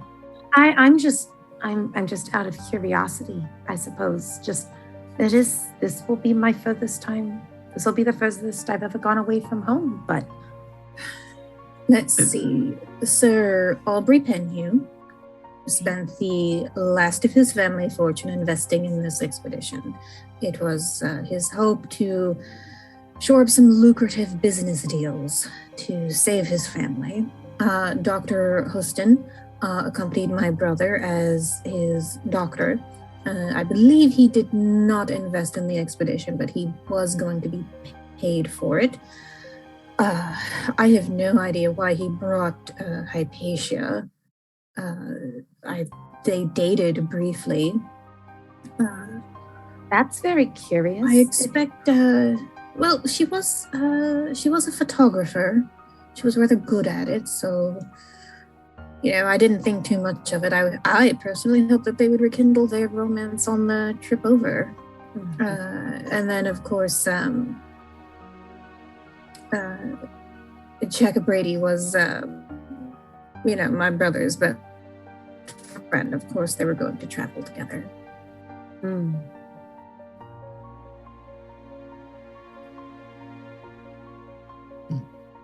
Other than that, he spent nearly enough money to bankrupt this company.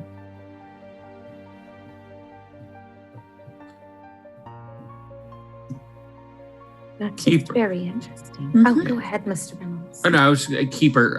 Do we have we have a photograph of the entire expedition together? Mhm. Okay, just wanted to make sure so we know Yeah. what these people look like.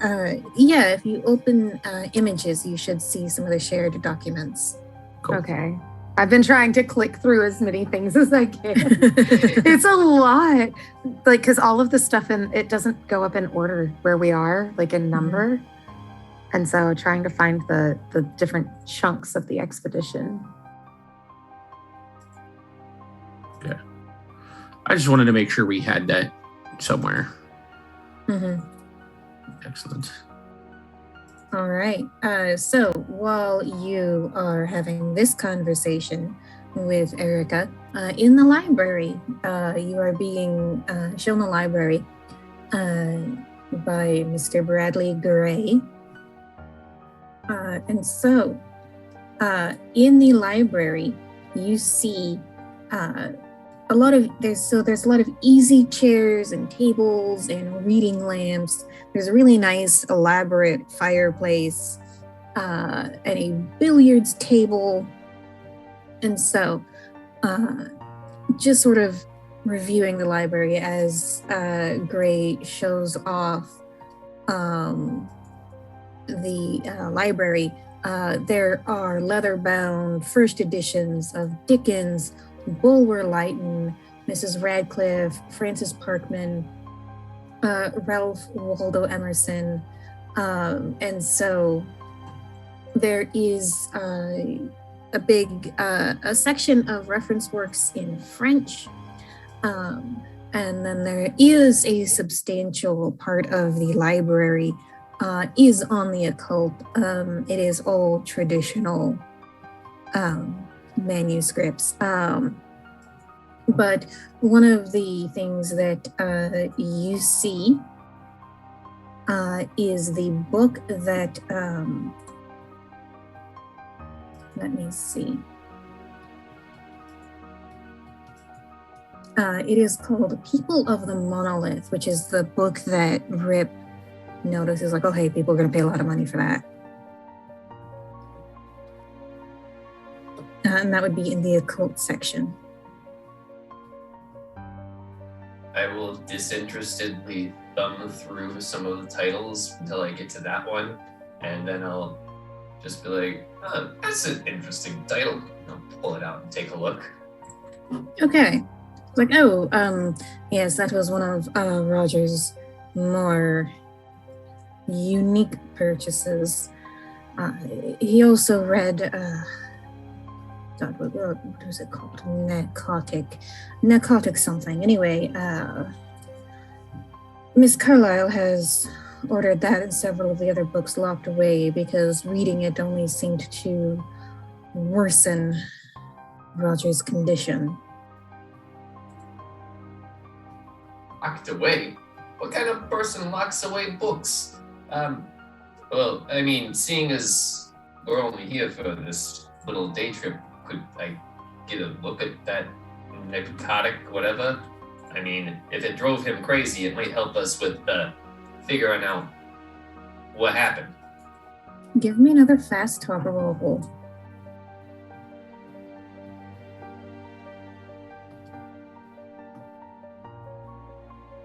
Oh no.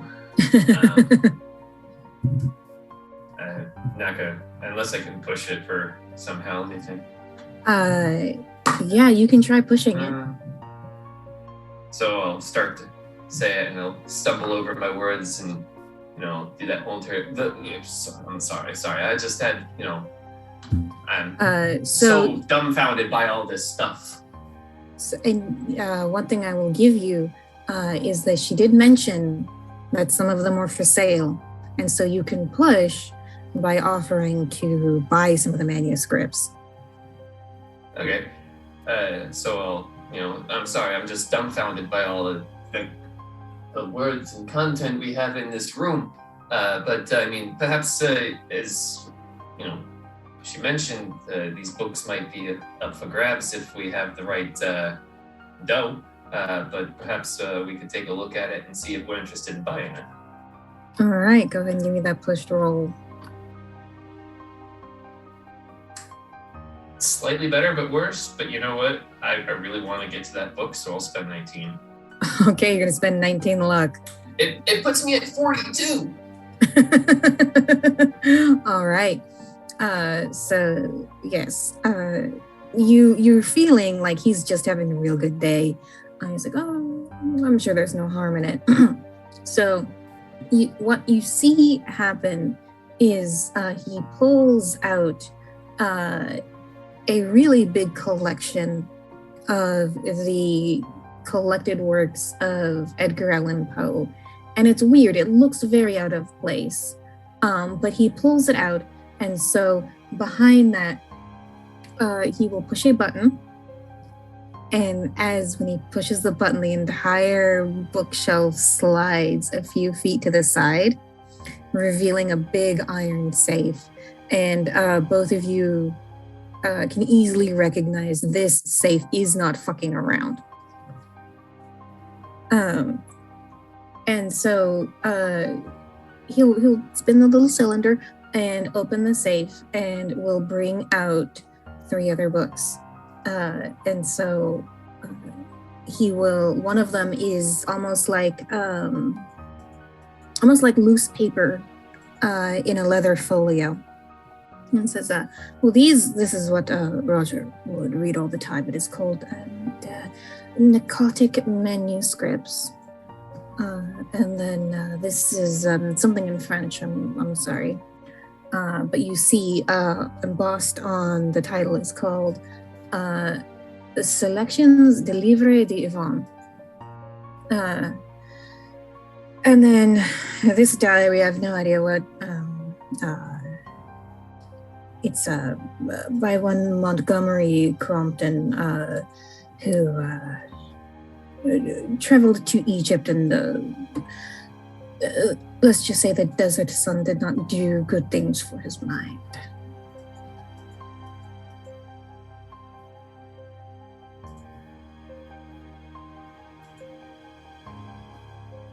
And so, how in depth are either of you going to study these books? You said that. How much time do we have? You said you looked at the loose papers, leather folio, and Narcotic Manuscripts the most? Yes. I will check that one out reasonably well. Okay. How much time do you want to spend? Dickie, how much time were you planning on spending? And how thick is this folio? It's not that thick. Like under 100 pages? Yeah. I'd say between 15 and 30 minutes then. Okay. There was mention of a diary from someone who went through the deserts of Egypt. Uh-huh. That's the one Dickie would try and read. Just because, Egypt. I like learning about other places. Yeah. Okay, so Rip, go ahead and roll me a D8. And Dickie, go ahead and roll me a D6. It's not bad. 4. That's a 1. Lose that much sanity, both of you. Okay. And so, for you, Dickie, your sanity loss comes as you realize that this is a handwritten diary, hand-bound in like this weird leather, and like you're running your fingers over it. Like, is that deer? It's really thin. Oh my God, it's human skin. And Rip, your sanity loss just comes as like you're flipping through and just picking up on all of the like obscene drawings and like just the things that like it depicts is just disturbing and unnerving. But you can also tell How much occult do you have? 20. Yeah, you can tell that this is the key to greater things.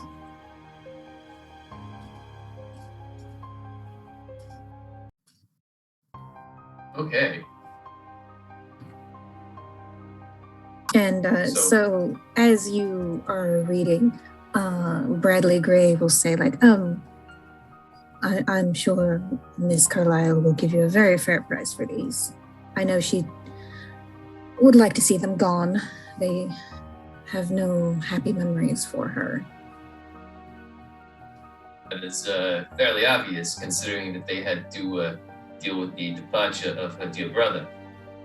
But what kind of deal are we talking about? How much to get to take all 3 of these off your hands, so that you no longer have to have that safe being used for stuff you don't want to see? And so he will quote you a number, which essentially your credit rating would have to be around 65 or better. I have 65 exactly. Dickie looks at the creepy book about a foreign land to him and these other books, just nods. I'll take them. Okay. And so, are you going to buy all 4? Because there's also the book that Rip noticed, the one that was sitting out. Yeah, the people of the Monolith. Mm-hmm. I succeeded on that occult roll earlier, so I would know about the value as well. Mm-hmm. Yeah? Yep. Okay, yeah, all 4. Okay, excellent. So we will hand wave the sort of like negotiations. But yeah, you own Mythos tomes now.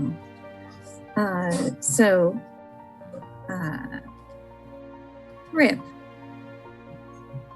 add +10 to your Cthulhu Mythos, and Dickie add 4 to yours.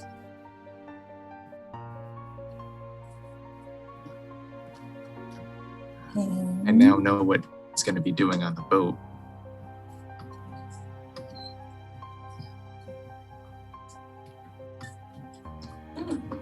That's a fun excerpt from the diary,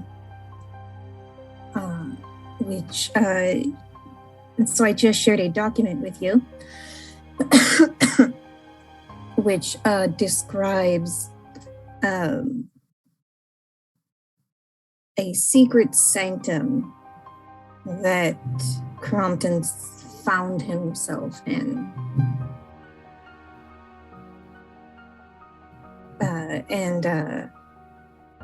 So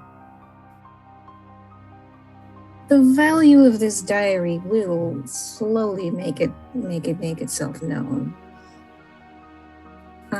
And yeah, so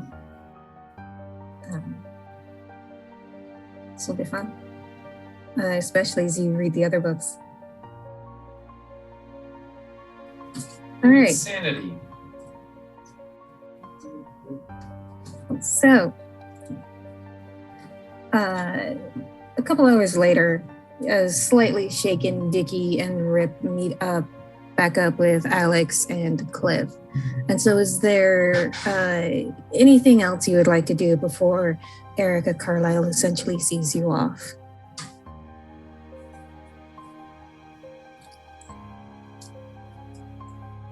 I just make sure to apologize for our long imposition upon her and her time, and thank her very much. Okay. Thank yous for showing me around your lovely estate. Thank you for taking those books off my hands. Believe me, I believe they will be more helpful to us than they ever will stuck behind a fake wall. Mm-hmm. Have a good evening, then. You too.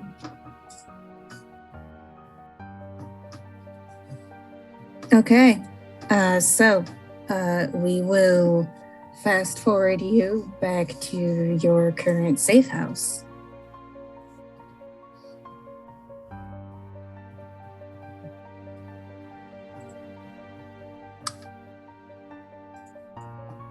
So it is now Tuesday, the 20th of January, and the time is 3 o'clock.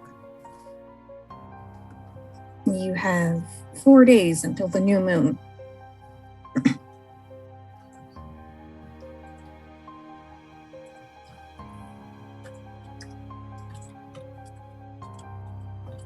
What would you like to do next? Dickie's going to be reading his new fancy books. Okay, excellent. Alex is probably like she had been, because we're over there, we're at the same estate that we were, right? The Elias estate still? This isn't an estate, I think. It's like a bolt hole. Or, well, whatever. Yeah. We're at the Elias place. It's essentially an efficiency. Yeah, okay, yeah. So we were there. And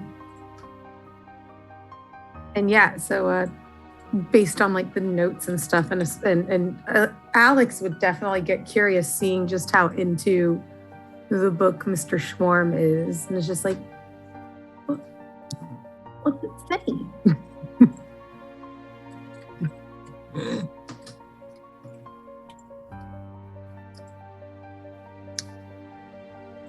How do you answer? The history books, yeah. Oh. All she had there were history books?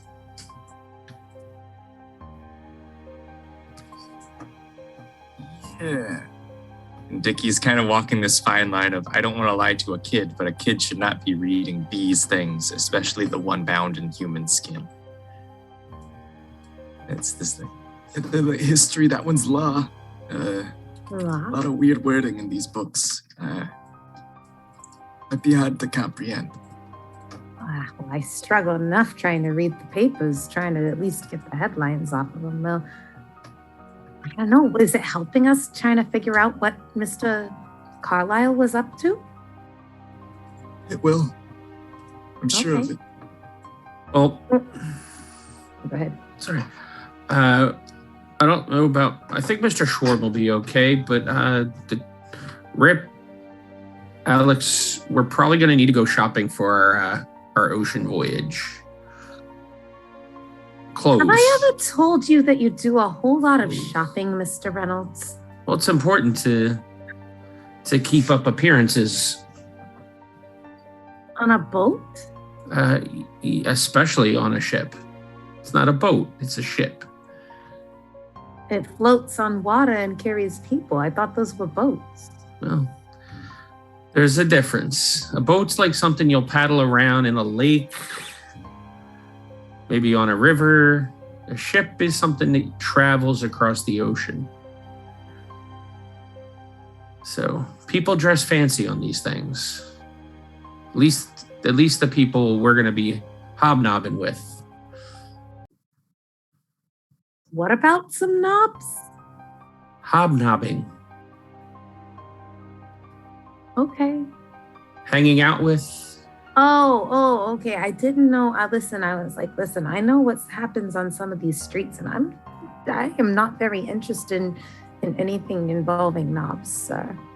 So I was not sure what kind of dressing I would need, but anyway, okay, I guess. Fancy clothes. So the stuff for the funeral's not gonna do? I mean, that's the nicest clothes I've had in a long time. Yeah, but you're gonna need more of that. This trip's gonna take 10 days. You can't wear the same outfit over and over and over again. And you need luggage. You sure about that? Yeah. I mean, you could. I mean, I was wearing the same suit for 2 days, 3 days when we were hanging out, but yeah. You'll feel a lot better. Have a fresh change of clothes every day, bed to sleep in. It's like the hotel, but probably better. I do like the hotel, like the bed at the hotel. That was some nice stuff. That's the nicest thing I've ever seen in my life. Like it was, like it had like the pillow had a pillowcase. That was incredible. So yeah, well, All right, then I guess probably take care of that. Are they gonna be like poking and prodding me with those pins again? Like all like, are they gonna be like all up in the? They were all over the place last time. We'll see if we can get you some stuff that they don't have to do that for, but probably your clothes are probably going to need to be tailored to you. Right. That's how the fancy people do it. Well, if we're going to fancy places in Kenya, then all right. London, I hear, is supposed to be nice. I heard some stories about that. Saw a movie about it one time. There's a big old clock. I thought that was interesting. Mm-hmm. Yeah, I've never been there myself, so I'm looking forward to it. All right. Well, I guess shopping is. Are we all going shopping? Well, I'm pretty sure Mr. Schworm, he packed for the occasion. Oh, and Miss Agatha as well. She would always have her. She's always looking. She's putting on the Ritz every time. Yeah. What about you, Mr. Rip? Hollering across the room. What? I look up I'm now rereading the manuscripts. We're gonna go get some clothes because apparently we gotta be fancy on the ship. I mean, what I've been wearing isn't good enough. What I said. No, it won't be.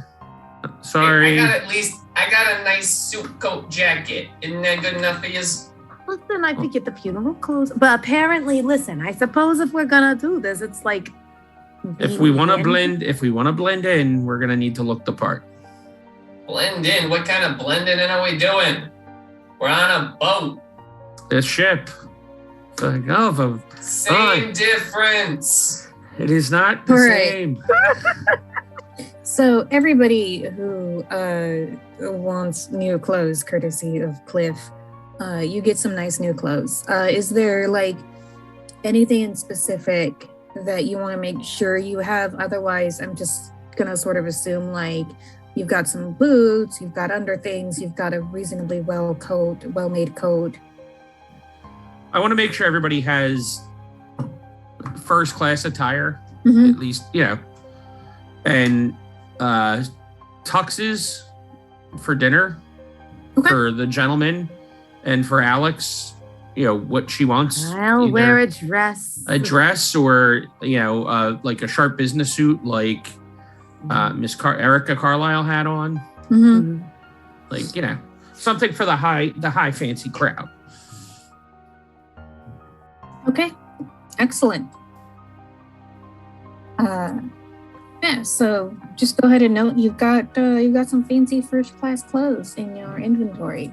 Fancy duds. So that will take the rest of the day.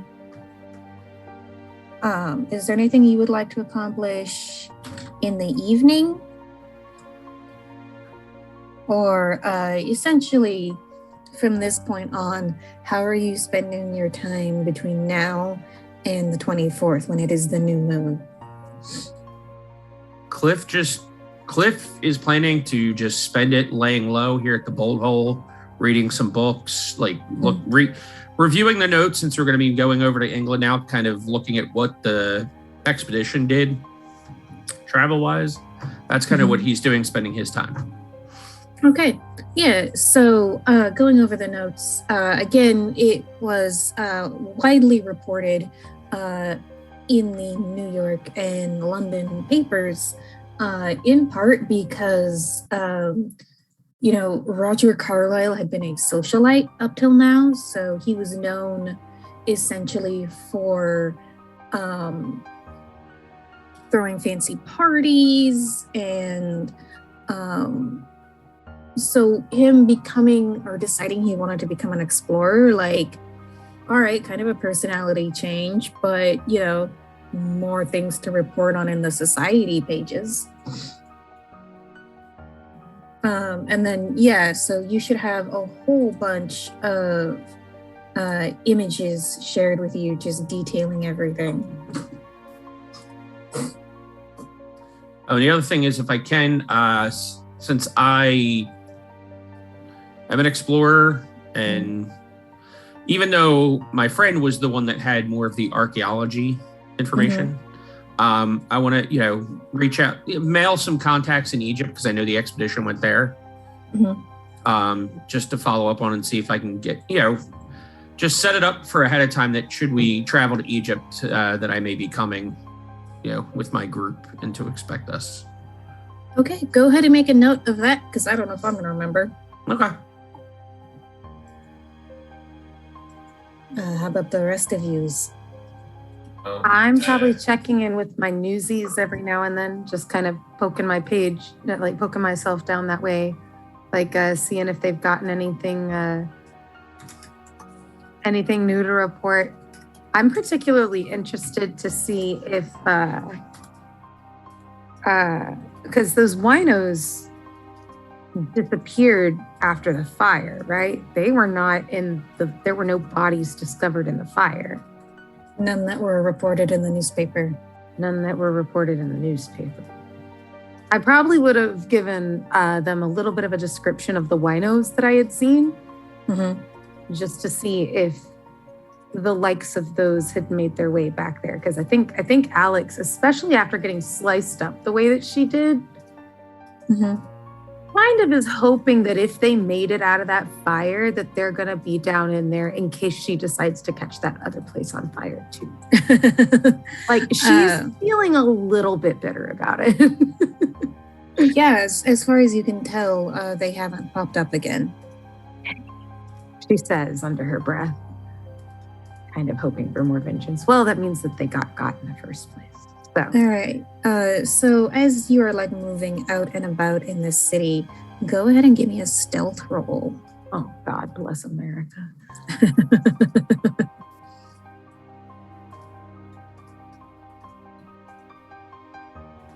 The dice gods smile upon me. Oof, okay. You manage to, as far as you think you know, not attract any trails. Don't forget to take the Tiki box. All right. How about Dickie? What are you up to? Your son wanted to talk to you. Yeah. So Wanted to see you again before you left. Dickie is going to call his son on the nearest phone if possible. Okay. Hey, Dad. It's great to hear from you. Where are you? Listen, Dickie.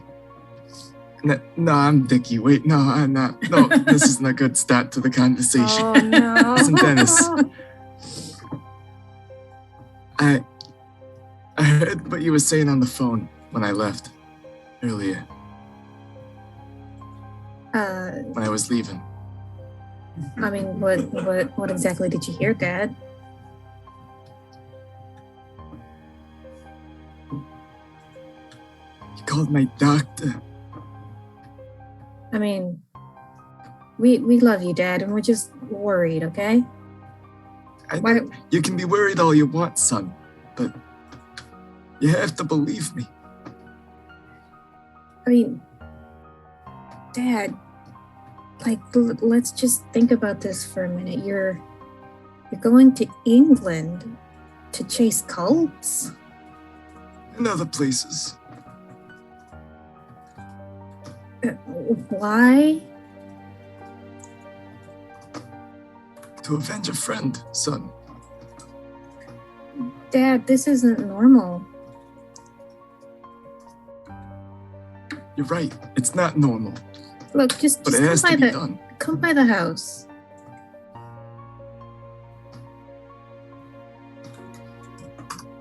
At least say goodbye. How about you come to where I'm staying at? And Dickie tries to go over to the window to look for what street we're on and the house across the street, essentially. Okay, so you give him the across the way address? Yeah. Okay. Okay. All right, Dad. I'll be right there. I promise. Okay. Just don't go anywhere. All right. Bye, son. Okay. Just remember, Dad. Like, I love you. I love you too, son. Okay. And so, essentially, what happens is, like, half hour later, You see the paddy wagon roll up. 2 guys in white coats get out, and then following them, you recognize your son.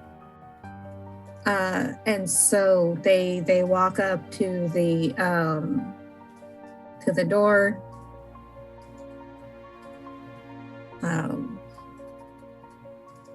Yeah. Dickie just watches from the window, probably like from between blinds. Mm-hmm. Yeah.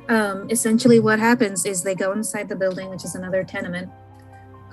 Spend like a half hour in there. Then they come out, and like they're very animated when they're talking to each other. The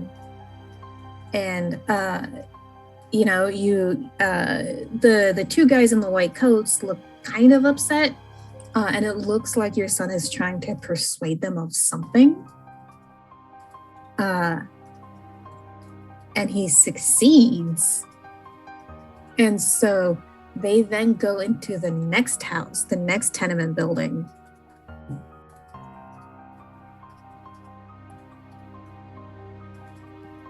Oh, and this is going to continue until they get here. I feel. Yeah. While this psychodrama is happening, what is everybody else up to? I plan on, if Alex told us about the notes that she found, seeing if I can just collate data between what we just got from those books and the notes. See if there's anything wrong or something that seems to be like very obviously poignant that we should be paying attention to. Which notes are these? The ones that I looked at the narcotic papers. Oh, again. Okay. And you are collating this with the witches? The notes that were in this place that Alex found. You said that Alex found a bunch of... Yeah, Jackson had no knowledge of this book. Oh, okay. Then who was it that was reading it? Because I thought you said that when he read it, It was Roger Carlisle. Oh, okay. It was Erica's brother. Okay, who, sorry, then... Yeah, Erica sort of described his mental decline that ended with him. I don't know why I was thinking Carlisle was the brother. Yeah, okay. So anyway, I will be collating that to see what he didn't know that was in there. Okay. New information. Yeah, he was clearly unaware of this book or anything in it. Okay, and so about an hour later, Dickie, you will have watched the orderlies and your son come out and walk into your building. And then about 20 minutes later, you can hear people in the hallway, like knocking on doors.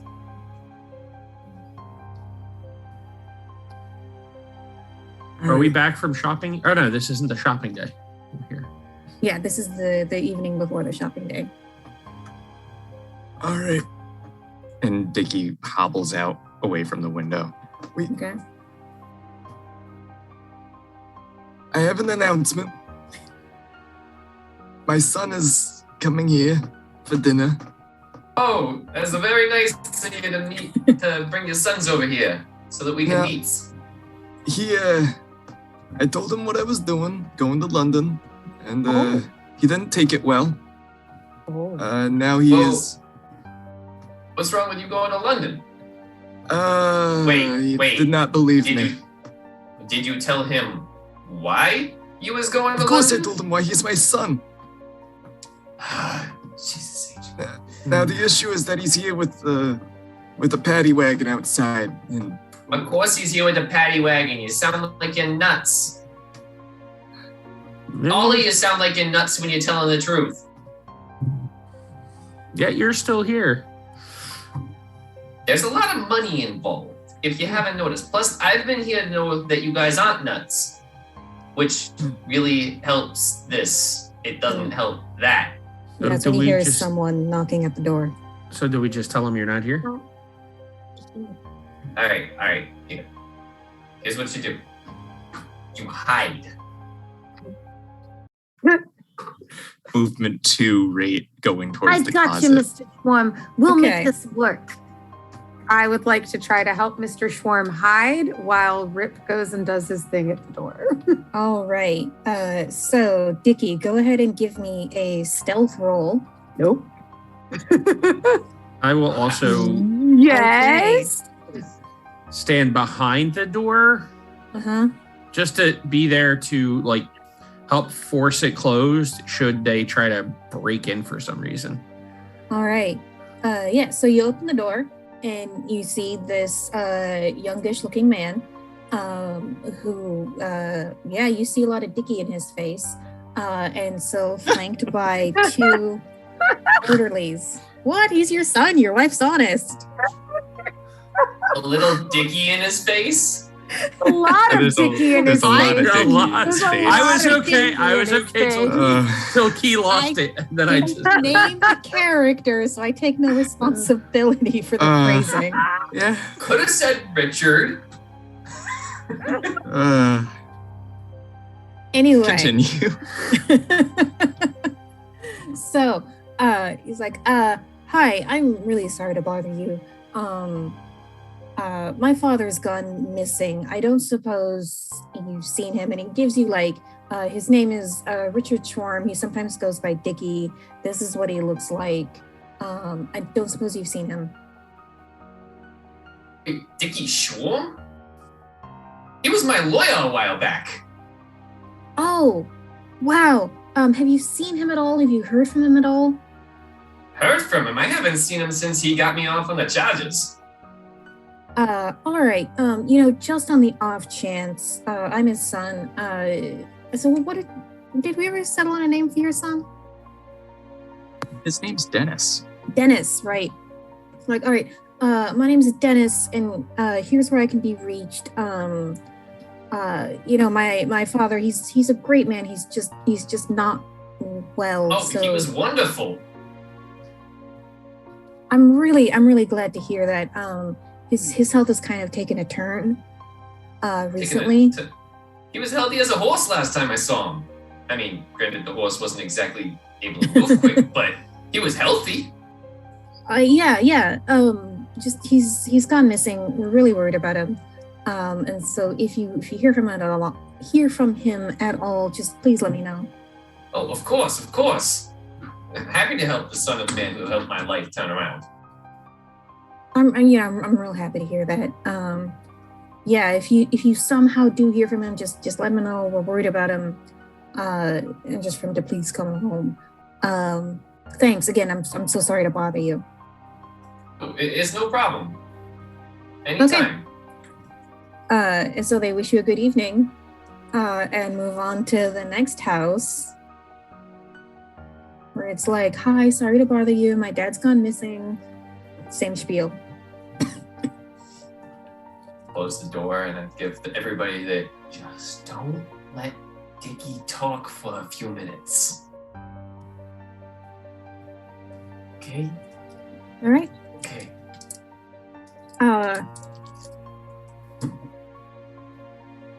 Dickie, give me a luck roll.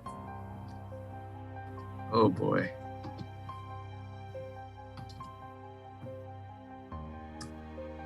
That's a 9. nice. Okay, that is an Extreme success. extreme success. So, you are lucky enough that none of your neighbors have seen you going in and out of the building, or at least if they have, they're not home.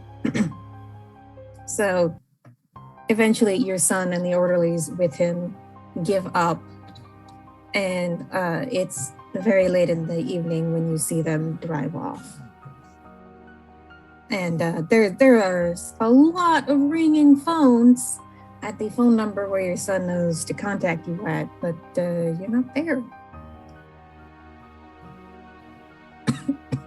So the orderlies have driven away, this attempt to have Dickie committed has failed. But yeah. How do you respond? It's very bittersweet. On the one hand, Dickie has that rush of finally being able to run from the law. But then at the same time, his own son doesn't believe him, doesn't believe the truth. So Dickie puts on a smile. It's just like, thank you for that, everyone. No problem, Mr. Schwarm. I'm Mr. Schwarm. Now, if you'll excuse me, I'm gonna go back to reading. Okay. Same.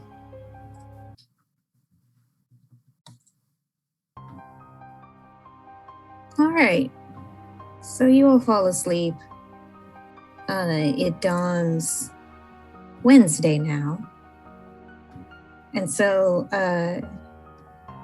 yeah.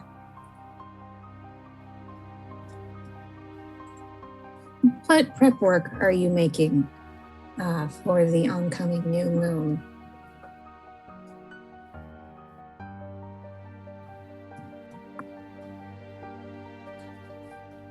Do I recall how close was the Juju house building-wise to other buildings? Was it literally like pressed?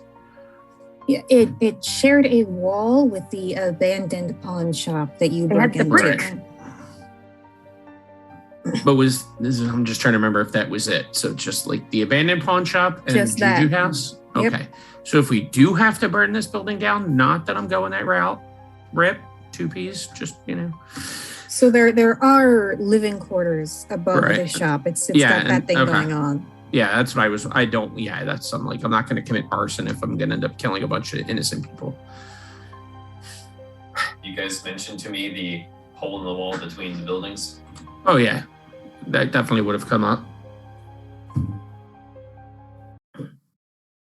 So maybe we can sneak ourselves over there, have ourselves positioned nicely, get the drop on them from... Well, I mean, how big is this hole in the wall? It was literally, I think it was just a brick that we chipped out. And honestly, they probably... I would expect it to be reinforced at this point in time. I'm expecting the worst.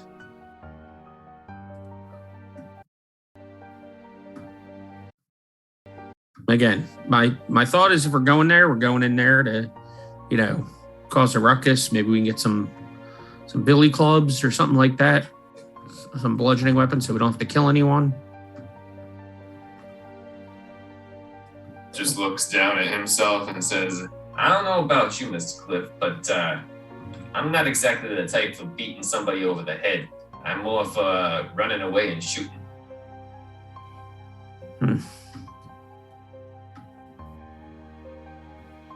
I could do that too, but I'm trying. I would hope that we're not trying to kill anybody, but if we're met with violence, then it seems like these people's whole MO is violence.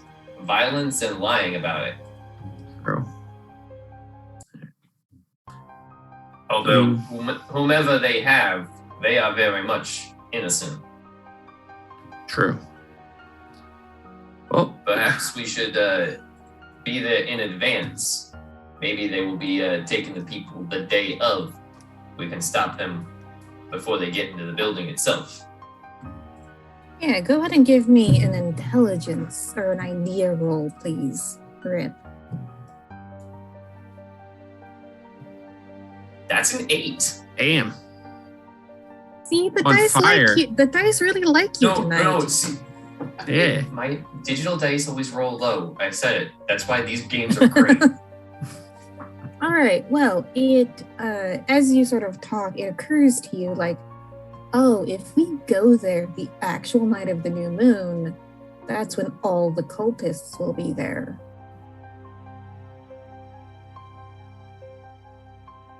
If all the cultists are there, one, we'll see just how big of a force we're dealing with here. And two, if they're the center of this problem, and we call the cops on them then there won't be any cops that aren't cops.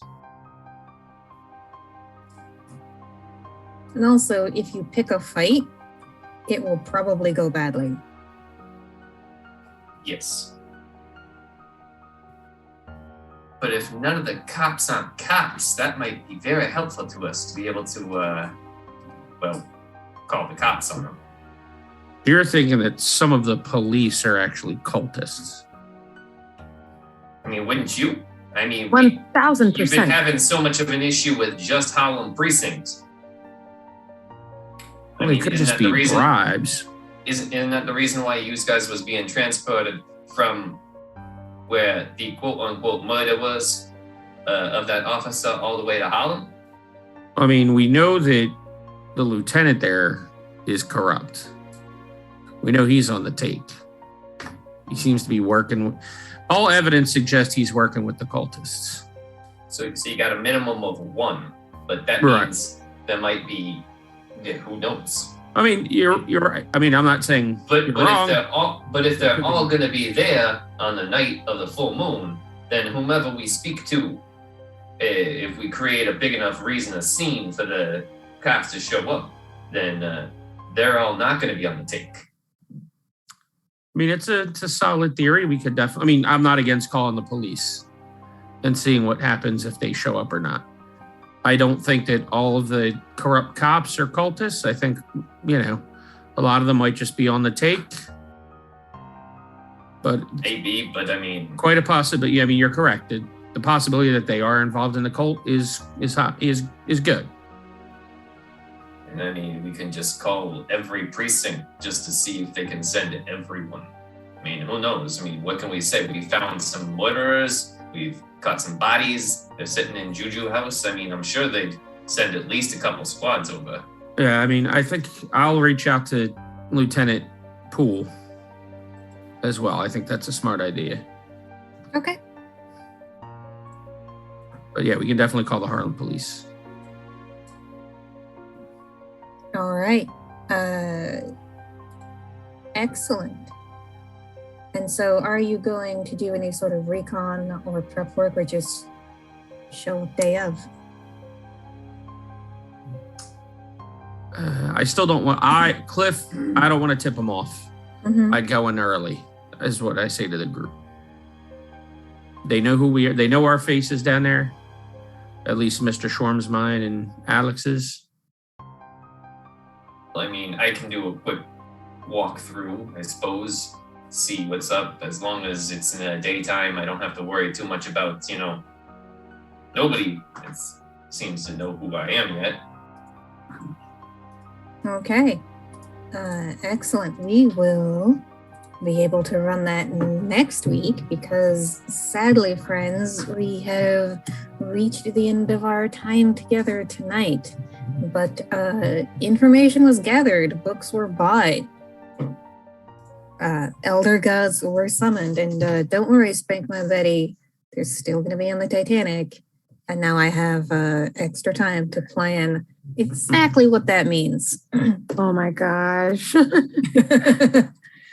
Yeah, so as always, thank you so much to all of my wonderful players. You are always a delight to run for. Thank you to our wonderful audience and all the points you spend. We complain, but secretly we all really enjoy it. And so, if you still hunger for Vorpal content, we will have a show going on in just a little bit. It's going to be a Scarred Lands show. Should be lots of fun. And if you want more mythos, come swing by on Monday nights, followed by Vorpal Tales After Dark. No, we've got Delta Green on Monday nights, followed by Vorpal Tales After Dark. I know how to read a script, I promise. We also just started a One Ring, the Lord of the Rings campaign on Wednesdays. We've also got Black Void and Cult going on Tuesdays and Sundays. Ambrose is 1 out of 3 games into a Changeling the Lost 3-shot. That's a lot of fun. And on Saturdays, catch us running some Dungeons and Dragons and SCP, followed by Pangea on Sundays. Although there's going to be some programming notes because this Saturday is Extra Life. We are going to be doing 25 hours of straight tabletop gaming. It should be a lot of fun. I will be running between 1 and 5 in the morning, Eastern time, which means everybody's clocks are going to change. I will be running Advanced Dungeons and Dragons. That should be a lot of fun. As always, stay up to date on our Twitter and Instagram. And if you just can't be without more vocal content in your life, come join our Discord. Friends, tell our audience where they can see your wonderful faces next. Yeah, I've been Dicky Schwarm. I'm also Kisama. You can find me on Twitter at TrueKisama, and you can find me running Pangea on Sunday, in Delta Green this Monday, in Black Void on Tuesday, and in our Changeling the Lost 3-shot on Thursday. And hello there. My name is Mary. You can find me at Oh Hello Mare on Twitch and Twitter. Tonight I have been Alex. The next time that you can find me, I will actually be doing my own little mini stream for Extra Life tomorrow on my channel in the morning for all of us early birds at 9 a.m. Eastern Standard Time. Gonna go for a bit. And then I will be joining the Vorpal crew for their Extra Life, my teammates, at 9 p.m. Whoa, squeak. At 9 p.m. For Solemn Veil. I am Dave. I have played Cliff Reynolds this evening. You can find me here on Vorpal Tales on Tuesday nights for Black Void and Fridays for Call of Cthulhu. I am also partaking in the Extra Life tomorrow, 9 a.m. Vorpal Tales for 5th edition Dungeons and Dragons. And then I'll be running my game on Carrying Comfort, Displaced and Disorderly, a Cyberpunk Red story. And then after that, I'll be jumping into another second Advanced Dungeons and Dragons 2E game with Langmar with Rachel. Yeah. I'm looking forward to all of my games tomorrow. Yeah, I can't wait for that one either. And hello and goodbye all. I have been Devin and Rip 2Ps. And you can find me online at Sort of Sullied. And next time we'll be playing is for Scarlands, and then follow that with tomorrow's 9 a.m. game, and then Nightmare for extra long time at 1 a.m. Excellent. I have been your keeper. My name is Rachel. You can find me Stolen Fires pretty much everywhere. Yes, I will be here tomorrow morning, or at least my morning, your afternoon, playing in a Dwayne game. It's a system that I've never played before. Should be a lot of fun. And then, yes, I will be running Lankmar in the evening. You can also find me over at Plastic Age Plays on alternating Wednesdays, playing some Scarlands. That's a lot of fun. And yeah, come follow me on Twitter to stay abreast of everything that I'm up to. And now, for our Ride or Die viewers, it is vote time. Both cast votes and audience votes are worth an extra roll on the luck dice. So, in the regular order, all of you wonderful people, go ahead and vote for whoever's roleplay you enjoyed, whoever made your game better. My vote goes to Rip 2Ps Pelter for really leading the books buying, and for sort of hyping Dicky up to his son. All of the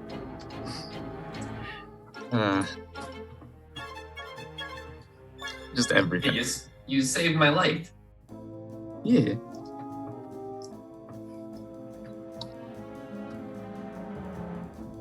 I keep forgetting there's other. Yeah, I would like to give my vote to Cliff because I just really enjoy what's going on with the banter that's happening between Cliff and Alex. And just, I cannot wait for us on the Titanic. I'm really just the setup for the dressing up and the Titanic. It's just, I hope nothing terrible happens. It would be a shame if something terrible happened to them. Yes. Something terrible indeed. Okay. My vote goes to Dickie tonight. Just the unabashed telling of what he's been up to his son. Even though it's gonna, it's gonna go badly, but it was so good. And I'm gonna give it to Cliff because Cliff has really just broken out the pocketbook for us this entire time. Like, here's new clothes, here's first class tickets, here. Let me just, you guys. What good is money if you can't spend it? Yep. Okay, excellent. Thank you so much. And hang out, because we got some Skylines coming up soon. But for now, we must say good night. Good night. Night.